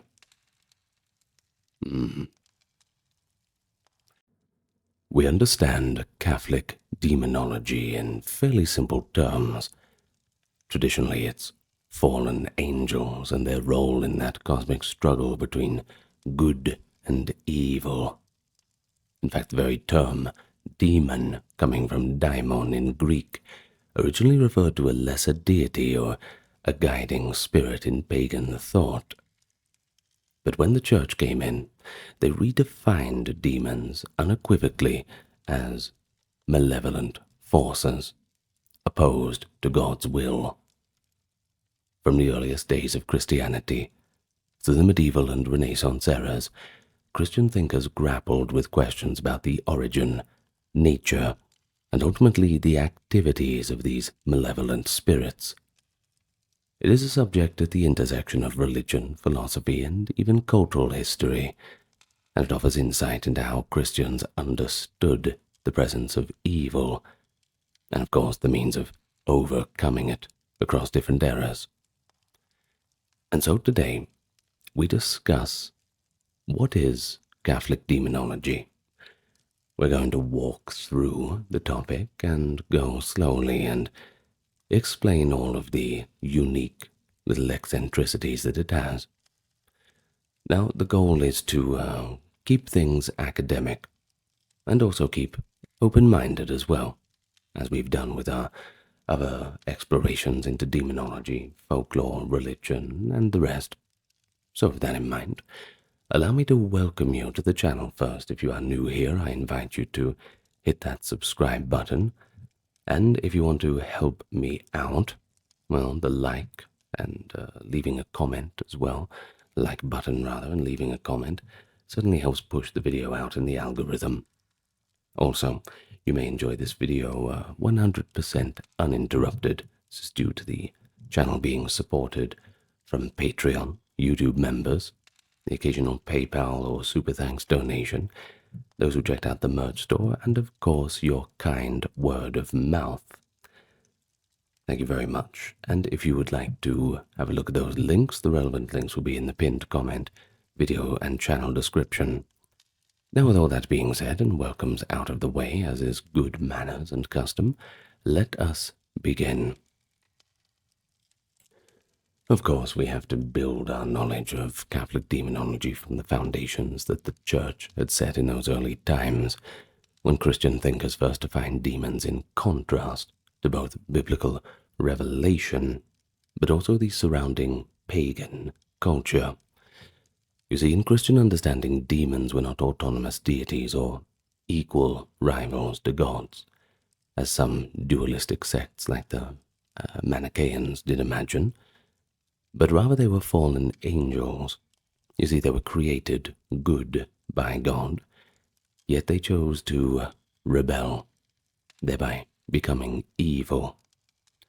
This view helped the early church explain the reality behind pagan gods and magical practices, putting everything into their own theological box, I suppose. For example, the 2nd century apologist Tertullian argued that the so-called gods of Rome were in fact not gods but malignant spirits working to mislead humanity. In his Apology, Tertullian describes a race of spirits in which sprang from rebellious angels, and whose great business is the ruin of mankind. Certainly not mincing words there. According to him, demons can inflict diseases and moral corruption on people, but only, and this is important, only within the limits permitted by God. It's not that the demons can just come in and just wipe the whole world clean. They're not as powerful as that. So Tertullian vividly portrays demons as invisibly spreading what he calls pestilential exhalations, and stirring up furious passions to tempt souls into spiritual and moral error. Now, importantly, these early Christians saw the miracles and oracles of pagan religions as demonic trickery. Tertullian notes that demons, due to their, angelic nature, deep down, can traverse the world with preternatural speed and thus appear to foretell the future, or at least feign godlike powers. Such feats, Tertullian insists, are mere illusions or illusions of a false divination aimed at steering people away from the true God. Early Christian writings refer to demons by names rooted in Scripture, i.e., Satan, the adversary, Beelzebub, or unclean spirits like the Legion cast out by Christ. But the Church largely shunned the complex demonologies of non-canonical sources, focusing instead on the practical reality of exorcism and moral resistance. Now, what about the early Church Fathers?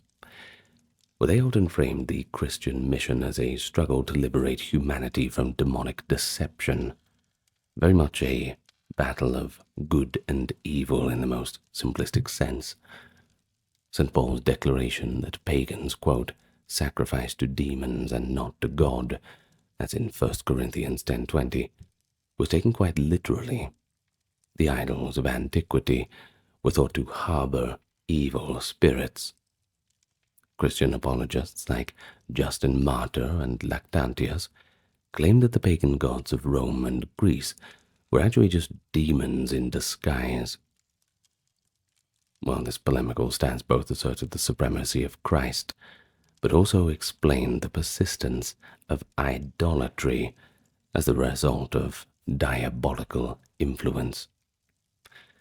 And then there was exorcism. That became quite a visible sign of Christianity's power. The New Testament records Jesus and the apostles casting out demons, and the early church continued this practice as a testimony of Christ's ongoing spiritual authority. Tertullian even boasted that a Christian could compel demons to confess their fraudulence. He invites skeptics to bring forward someone plainly under demoniacal possession before a Christian, for the wicked spirit, bidden to speak by a follower of Christ, will as readily make the truthful confession that he is a demon, as elsewhere he has falsely asserted that he is a god. In that arena of religious debate, such public exorcisms were trumpeted as pure proof of Christ's power decisively triumphing over that of the pagan spirits. And indeed, Tertullian goes on to remark that if pagan, quote, gods, which he thought were really demons, refuse to admit their nature under Christian command, the exorcist can simply invoke Christ's name to torment them, at which point even the strongest and proudest spirit is forced to yield and reveal its own deception. But beyond the apologetic context, the theology of the early church refined what demons are, but also what they are not. Definitions are very important, of course, especially when you're trying to identify things like this.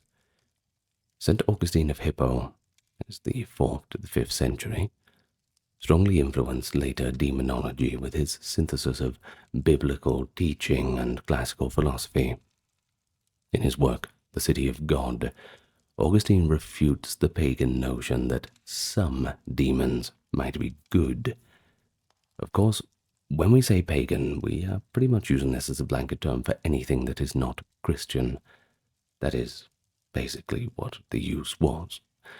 So, of course, we've done a video about Shinto demonology, Buddhist demonology, and you will find that this term demon is not necessarily a bad thing in those traditions, but, well, in Catholic tradition it certainly is.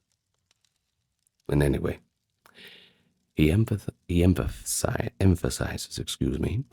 that in the Christian usage, demon always, without exception, refers to a malign spirit. Quote, "Never have we read in Scripture of good demons. Wherever this term occurs, it is applied only to wicked spirits." That's what Augustine writes in City of God, noting that even pagans tend to use demon in a pejorative sense. Now, for Augustine, all demons are fallen angels, inherently inferior to the good angels and entirely bent toward evil without exception. And he rejects any idea of benevolent intermediary spirits between God and man, insisting that any spirit that demands worship or leads humans astray can not be good. Well, any seeming benevolence from a demon is simply a ploy, a trick. Augustine and the other fathers taught that demons possess a keen intelligence and knowledge, just as angels do, but it is their prideful knowledge that puffs up without love, causing them to crave the honor that is due to God and God only. They might have vast information about the material world or future events, greater than human knowledge, that's for sure. Yet they utterly lack the charity and holiness, that good nature of the angels of the more benevolent kind.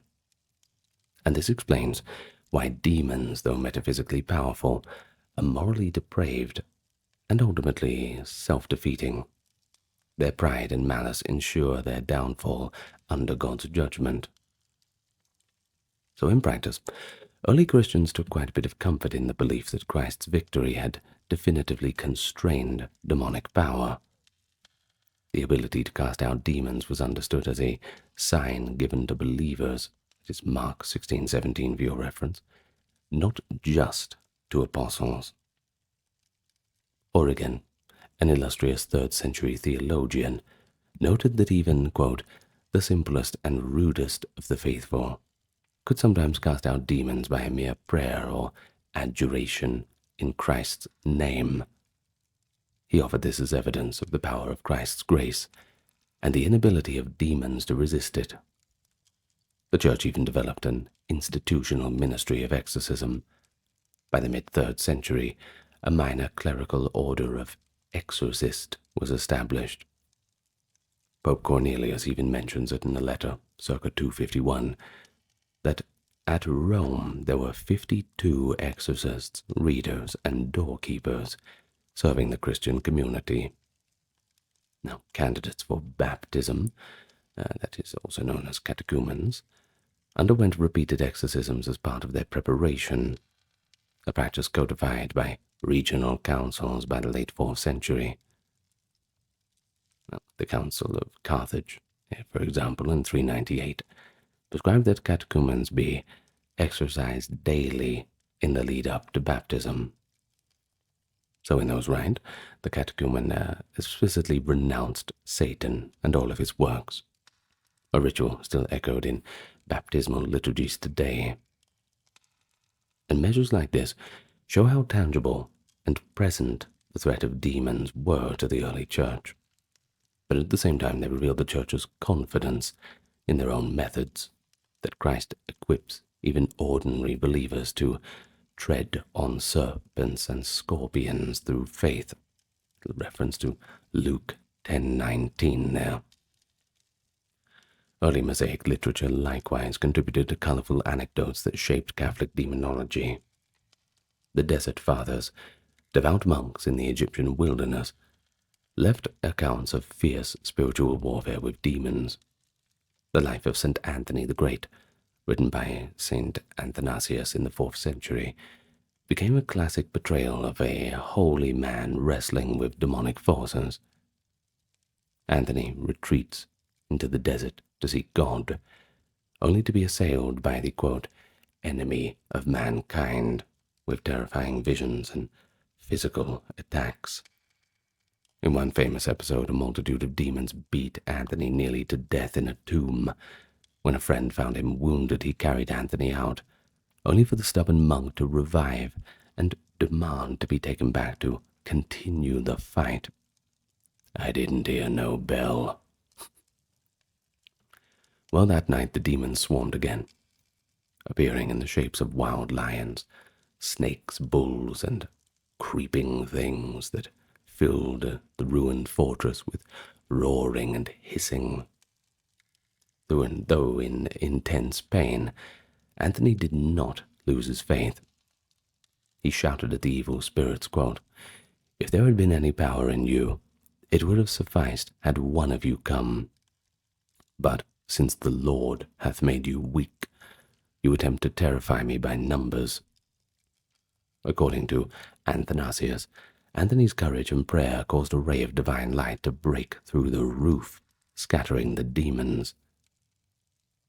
Now, sounds like the end of a action film or something, doesn't it? Pretty dramatic story. But it's meant to edify Christians too, and it illustrates key early beliefs that demons can physically torment the faithful, yet their power is limited by God's providence and can be overcome by steadfast faith. There's no other way to do it. Well, the old hermit's eventual victory, with God sending relief only after Anthony proved his perseverance, reinforced the lesson that trials by demonic temptation serve to sanctify the believer. And indeed, early saints were quite often depicted as exorcists and spiritual warriors. St. Benedict in the 6th century, whose life Pope Gregory the Great recounts, was said to perform frequent exorcisms and miracles defeating the devil. In one incident, Benedict encountered the devil in disguise. The saint saw an old enemy in the form of a physician riding a mule, carrying a horn and mortar of poison intended for the Benedict's monks. After Benedict prayed, the demon retaliated by possessing an elderly monk who was drawing water. The poor monk fell to the ground in convulsions, grievously tormented by the wicked spirit. Benedict promptly expelled the demon with a simple rebuke, a, quote, little blow with his hand, as Gregory describes it, after which the devil dared not any more presume to enter the monk. Stories like that, while once again quite dramatic, served to carry theological weight. They taught that even humble monks might be targeted by demons, but also that holy individuals vested with Christ's authority could command demons and protect the community. Exorcistic miracles thus confirmed to the early Christians that God's power was working through the church, and it was greater than the malice of the devil. So, in summary, I suppose the Church Father era, this patristic era, it established those core principles of Catholic demonology. And, simply said, they are as follows. Demons are real, personal spiritual beings, fallen angels, who lie behind pagan idols and occult practices. They're also malicious by nature, aiming to injure and deceive humans. Yet they operate only by God's allowance, often as a test of faith or a means of spiritual discipline. The early church stressed discerning true divine miracles from demonic illusions, and insisted that no demon or magical rite deserves fear or reverence. The good Christian should rely on prayer, the name of Jesus Christ, and the sign of the cross to repel evil. Pretty simple means, accessible to all the faithful, completely free of charge. And significantly, the early Christians took comfort that Christ had decisively conquered these evil powers, perhaps not vanquished, but certainly he's more powerful. And by invoking Christ's name, the Church could exorcise demons, a practice that gave a concrete reassurance of divine protection in a demon-haunted world.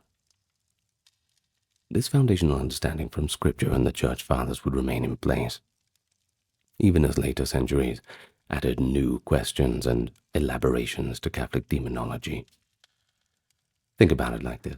I can put it this way. Say if somebody's come to bully you and pick on you, and all of a sudden you say, would you like me to call my friend Mike Tyson? Something like that. It's kind of the same sort of thing. Scares the demon away. The demon perhaps could have power over you, but ultimately the real warrior in the fight is God and Jesus Christ. And if he's on your side, the demons do not stand a chance. So let's look at the church entering the medieval period now, where things became a little bit more developed. When we say medieval period, a quick reminder, we mean roughly the 6th through to the 14th centuries. And things in terms of the demonological sphere became a lot more nuanced and systematic.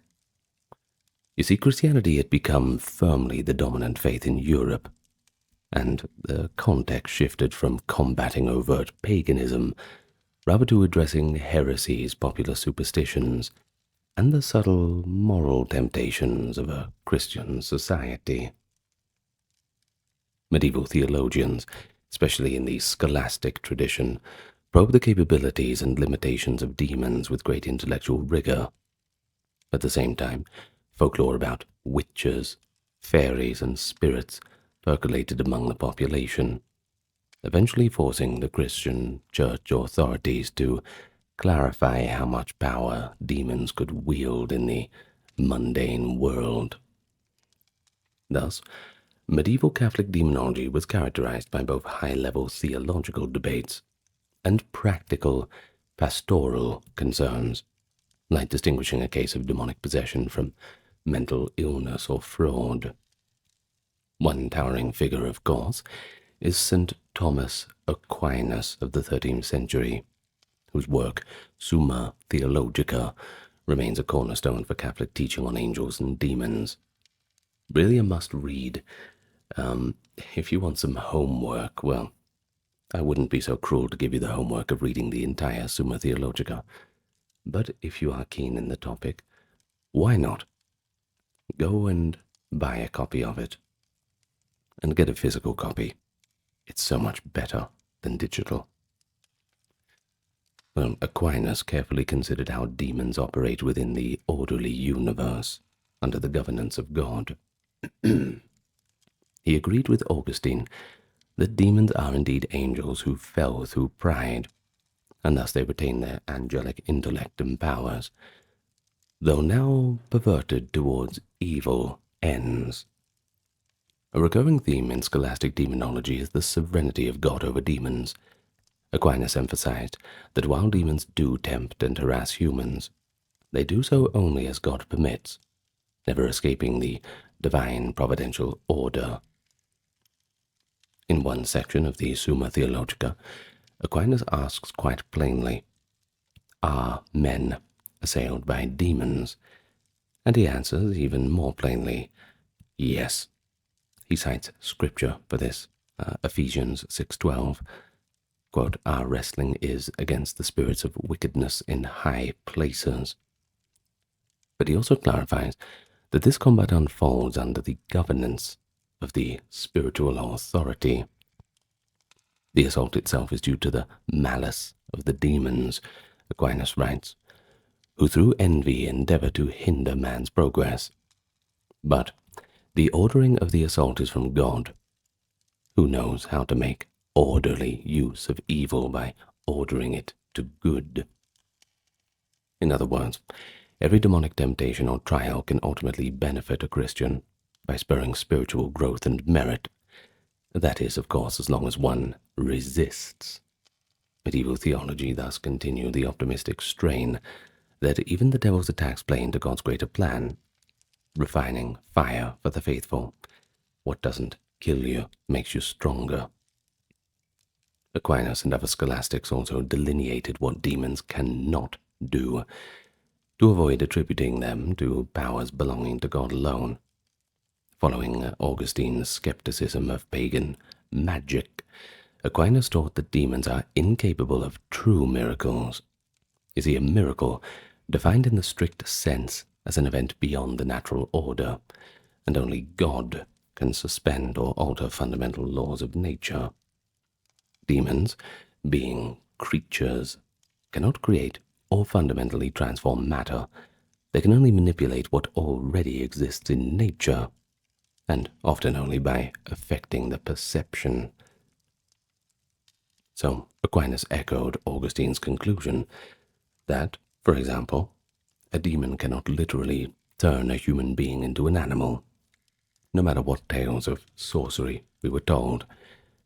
As Augustine had declared regarding fabled metamorphoses, quote, I cannot believe that the human body can receive the limbs of a beast by means of a demon's art or power. Any such apparent transformation is either a sleight of hand, a hallucination imposed on the victim's mind, or the result of natural illness, i.e., insanity, that people attribute to witchcraft. So in scholastic terms, demons can produce lying wonders, but not genuine miracles. They might simulate an event by manipulating the senses or secretly moving objects, and they certainly can perform feats that exceed ordinary human skill, since angels by nature have greater intellect and dexterity. But they cannot violate the basic order of creation set by God. This teaching served to temper the more extravagant claims of magicians and the fears of the common folk, grounding demonology in a firm and unyielding theological principle that only God is omnipotent. So, it's within those limits that medieval thinkers granted that demons have formidable abilities superior to humans. As pure spirits, demons have no physical bodies, you see, but they can affect the physical realm in certain ways. So a question arose. Can demons assume bodies or appear in bodily form? The prevailing view, traceable to St. Augustine and affirmed by Aquinas, was that demons cannot create flesh from nothing, but they can aggregate existing matter, that is, air, vapors, and even, interestingly, corpse dust, to fashion a temporary, visible shape. Thus, medieval demonology held that demons might manifest as eerie figures, for example, a black dog, a serpent, a storm cloud, or even a phantom human, to terrify or deceive good Christians. Church scholars reasoned that demons use these phantasmal bodies as instruments, but these forms are not true incarnation. They are more like disguises. St. Thomas Aquinas also addressed notions notorious rather questions like whether demons could have sexual intercourse with humans, and just the lore of incubi and succubi. He treated these reports with a mix of caution and credence. He did not believe demons have gender or procreative power on their own. Yet he considered it possible that a demon could act as an incubus by assuming a human male form or entering a dead body to misuse seed obtained elsewhere. A convoluted explanation meant to rationalize how a demon's offspring could be born without the demon actually generating life itself. Such speculation might seem a little bit bizarre, I will admit, but it does show the medieval effort to reconcile strange popular stories with theological reasoning, always ensuring that God's natural order wasn't truly upended by the malevolent demonic forces. Medieval demonology also wrestled with the causes of sin and misfortune. The question was, to what extent were demons responsible for human sin, as opposed to our own folly and will? Aquinas taught that while demons are tempters indeed, Satan is called the tempter. Not every sin can be directly blamed on demonic influence. Human free will and the general fallen condition, the flesh and the world, as theologians had said at the time, are sufficient to account for many sins. Aquinas carefully distinguished the indirect role of the devil, who by tempting Adam and Eve introduced a habitual inclination towards sin within humanity, from the direct instigation of each particular temptation. Well, an early medieval tract that he quotes says, "Not all our evil thoughts are stirred up by the devil, but sometimes they arise from the movement of our free will." Excuse me. Gotta get rid of this cold. I'm still a little bit recovering from it. In any case, still, demons actively exploit human weaknesses. They find a way to get in, find a crack in the armor, and then exploit it. A balanced consensus emerged. Some sins are due to demonic suggestion, but humans remain accountable for consenting to those suggestions, accepting the invitation as it was. No one can say, "The devil made me do it." That's no excuse for a sin. At most, the devil proposed the idea and the person chose to indulge in the idea. And this nuanced view denied neither the reality of spiritual warfare nor human moral responsibility. Pastors in the Middle Ages could warn the faithful to be vigilant against the devil's fiery darts of temptation, yet also remind them that the battleground is largely within one's own soul. Sentiment Pope Gregory the Great expressed by analyzing the stages of temptation, that being suggestion, pleasure, consent, with the devil only able to suggest. Another area of development was the official church stance on witchcraft and superstition during the early and high Middle Ages. In the early medieval period, church authorities were actually skeptical about many popular claims of witchcraft. The famous Canon Episcopi, circa 900, asserted that certain beliefs about night-flying women and sorcery were delusions of the devil rather than reality. This church law condemned certain wicked women who believed, deceived by Satan, that they rode out at night with the pagan goddess Diana. The Canon Episcopi insisted that such nocturnal journeys were, quote, phantasms inspired by an evil spirit, and occurred only in dreams or imagination. They were not physical reality. It emphasized, too, that the true error and heresy was to believe these events happened bodily, since that would imply that the devil could literally transport people or change their shapes, which is, according to the church, impossible. So in short, the official position in the High Middle Ages was that many tales of witches' sabbaths, shape-shifting, and night flight were just tricks of the mind. The Church certainly acknowledged the existence of magic and sorcery as sinful practices. Engaging in occult rituals was understood as invoking demons and was thus gravely forbidden.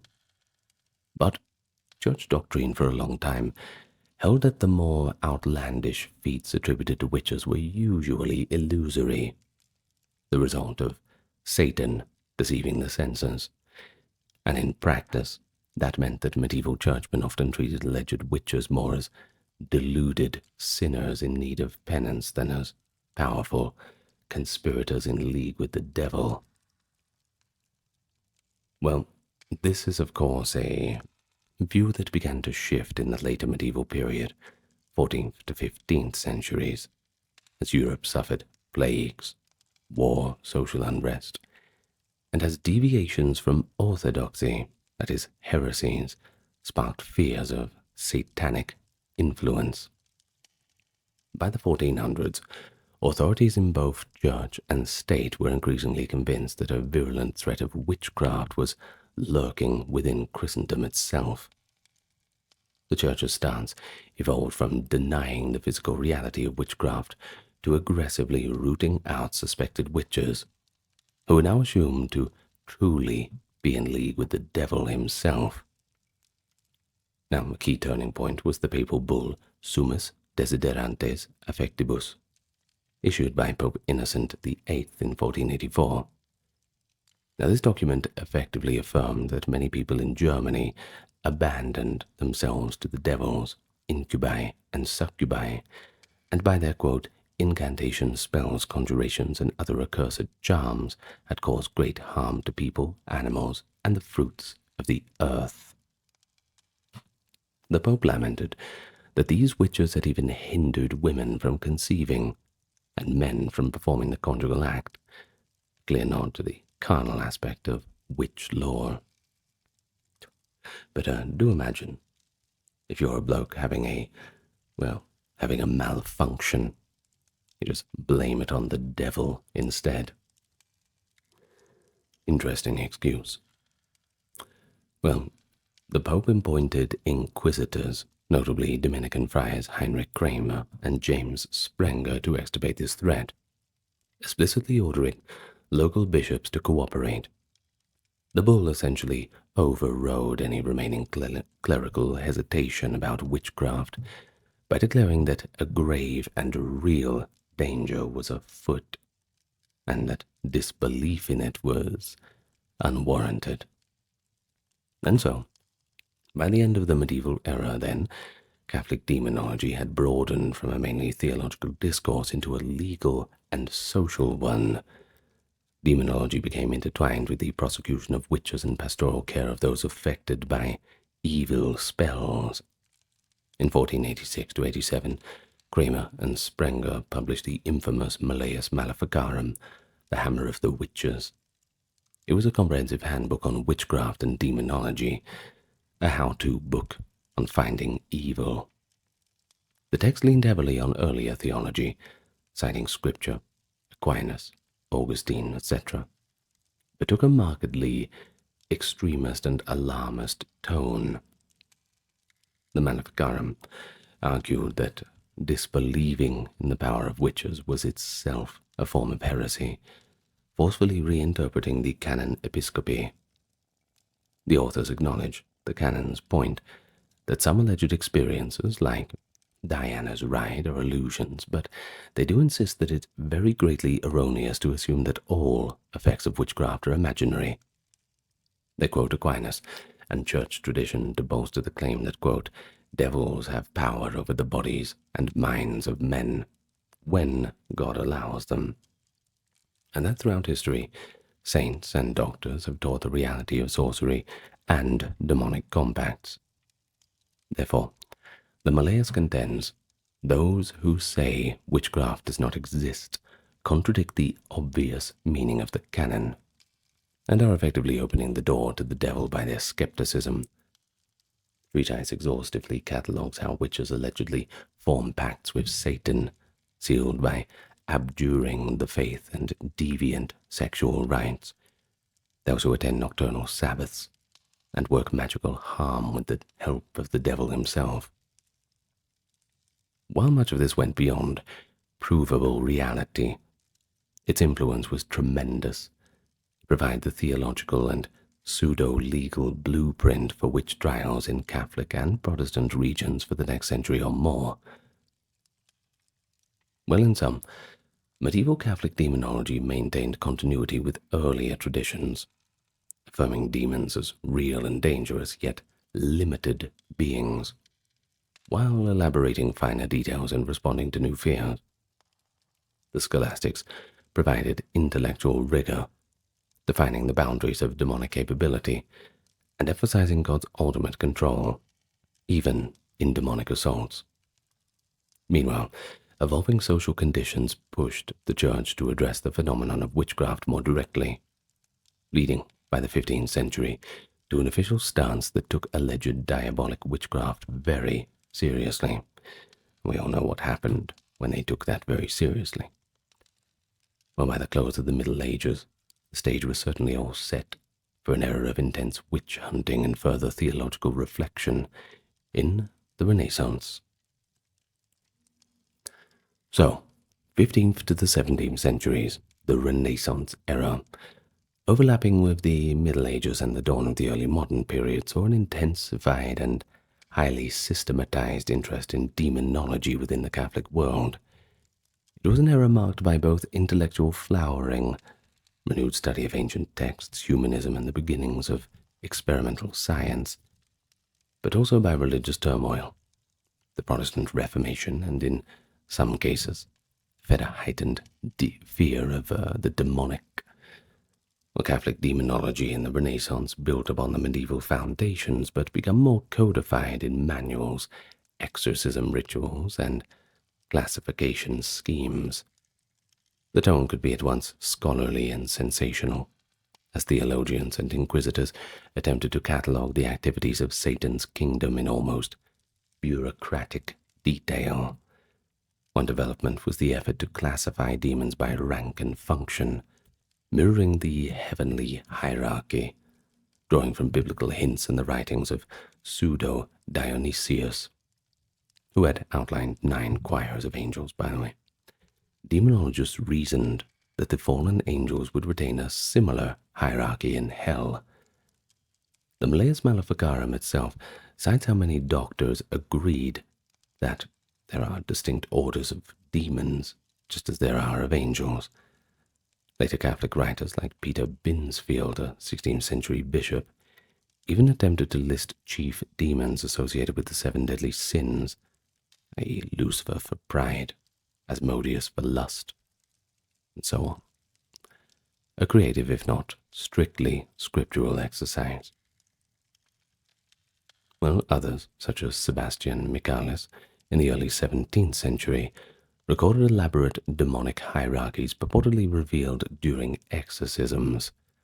With these classifications not really being official doctrine, they do show the Renaissance impulse to impose order on the invisible world as well as the visible. But in a more practical sense, the Church during the Renaissance defined its rituals of exorcism and pastoral approaches to perceived demonic activity. The Catholic Counter-Reformation, in the mid-16th century, reaffirmed the reality of Satan and the need for spiritual remedies against him, even as it fought with Protestantism. In 1614, just after the Renaissance period, the Church would promulgate an official ritual Romanum with a standardized exorcism rite, but the groundwork was laid in the preceding century. Experienced exorcist priests like the Italian Franciscan Girolamo Menghi wrote handbooks like the Flagellum Daemonum, 1578, that circulated widely. Works like these mixed sound theological advice with practical tips from the field, how to discern signs of genuine possession, which prayers and scriptures to use, and how to trick a lying demon into giving its true name, etc. They echo the ancient principle that holiness of life and patience were required. The exorcist must be in a state of grace and rely on God's power, not his own. Notably, Renaissance exorcists began to adopt a more medical skepticism alongside their faith. Cases of alleged possessions were now sometimes examined by physicians or attributed to natural causes. Think about epilepsy, depression, all that sort of thing. That was if the symptoms did not align with what demonologists considered telltale demonic signs. This development shows that the beginning of a more critical approach within Catholic demonology had begun, even as the general belief in demons remained quite firm. In fact, Roman rituals guidelines, first issued in 1614, explicitly warned that, quote, possession is not lightly to be taken for granted. Each case should be carefully examined with great caution to distinguish true demonic influences from mental or physical illness. The ritual also stipulates that the priest performing the exorcism should be of proven virtue and sound judgment. These cautions were the fruit of long experience, a recognition that not all appears demonic truly is.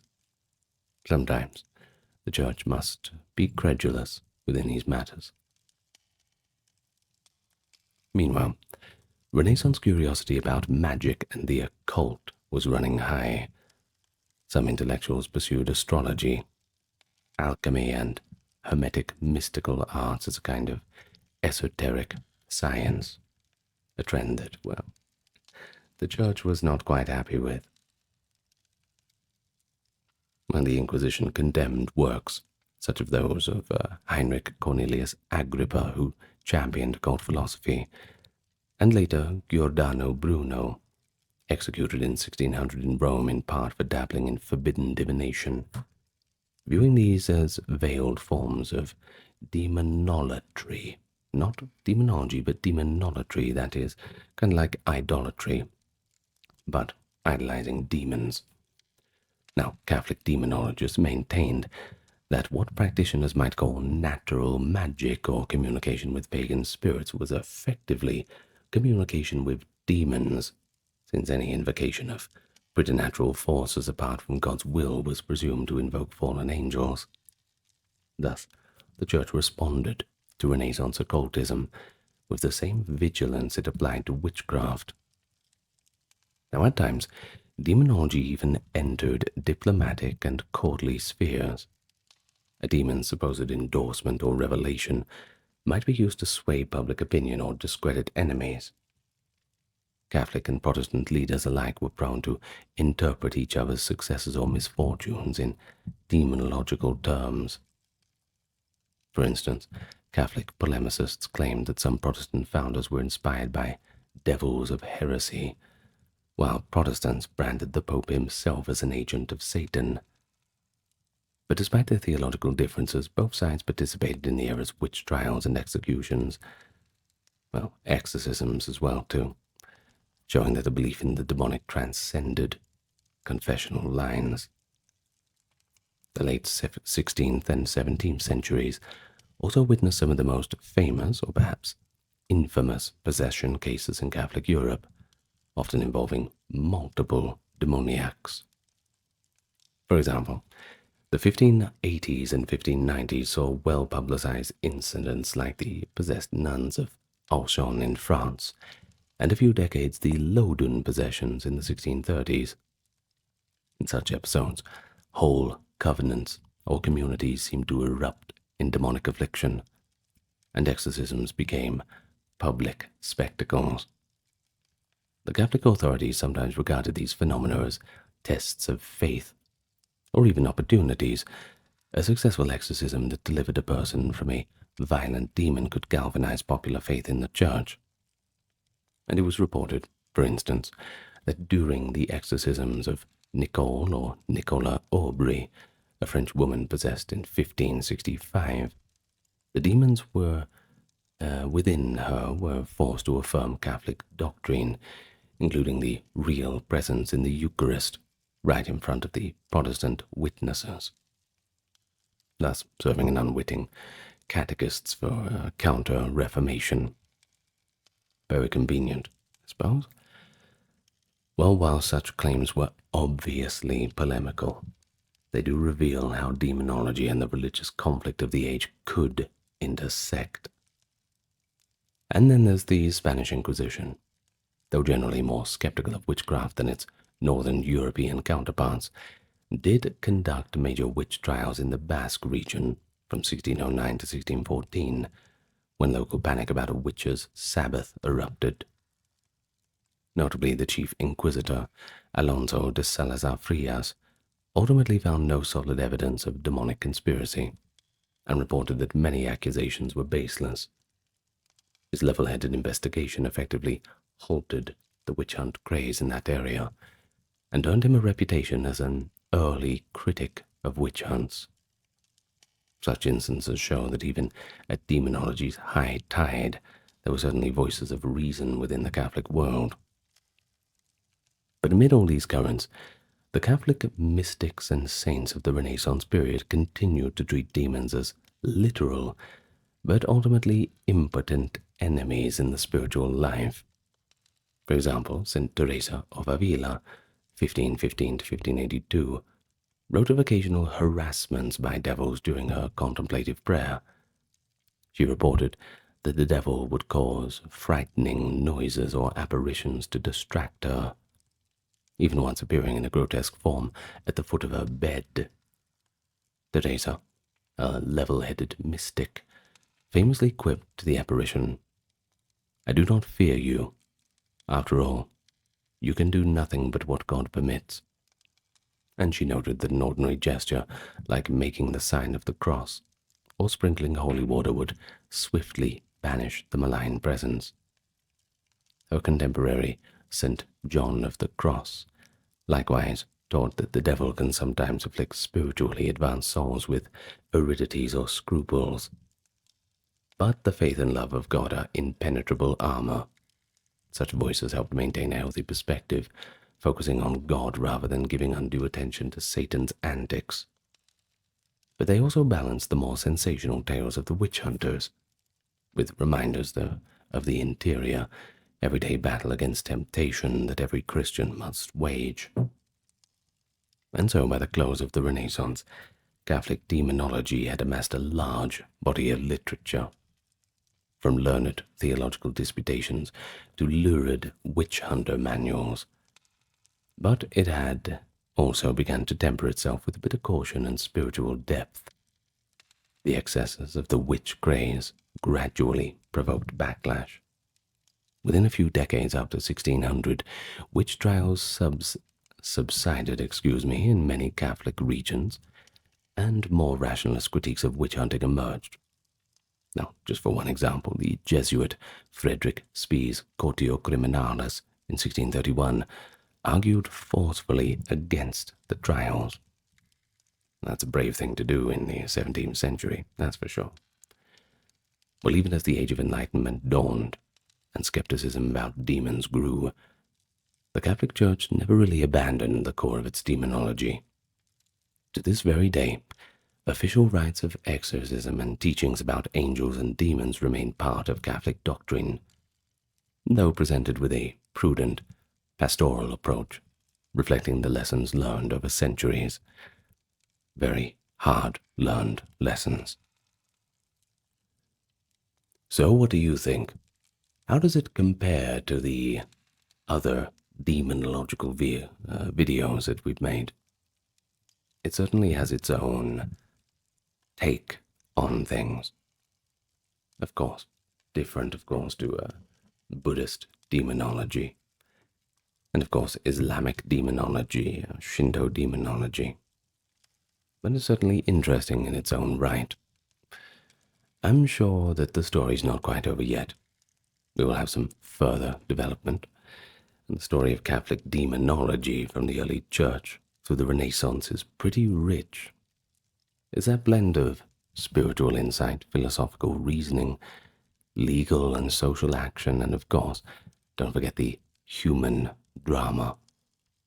It's all centered on that age-old belief that certain angels fell from heaven, and now they're all devils.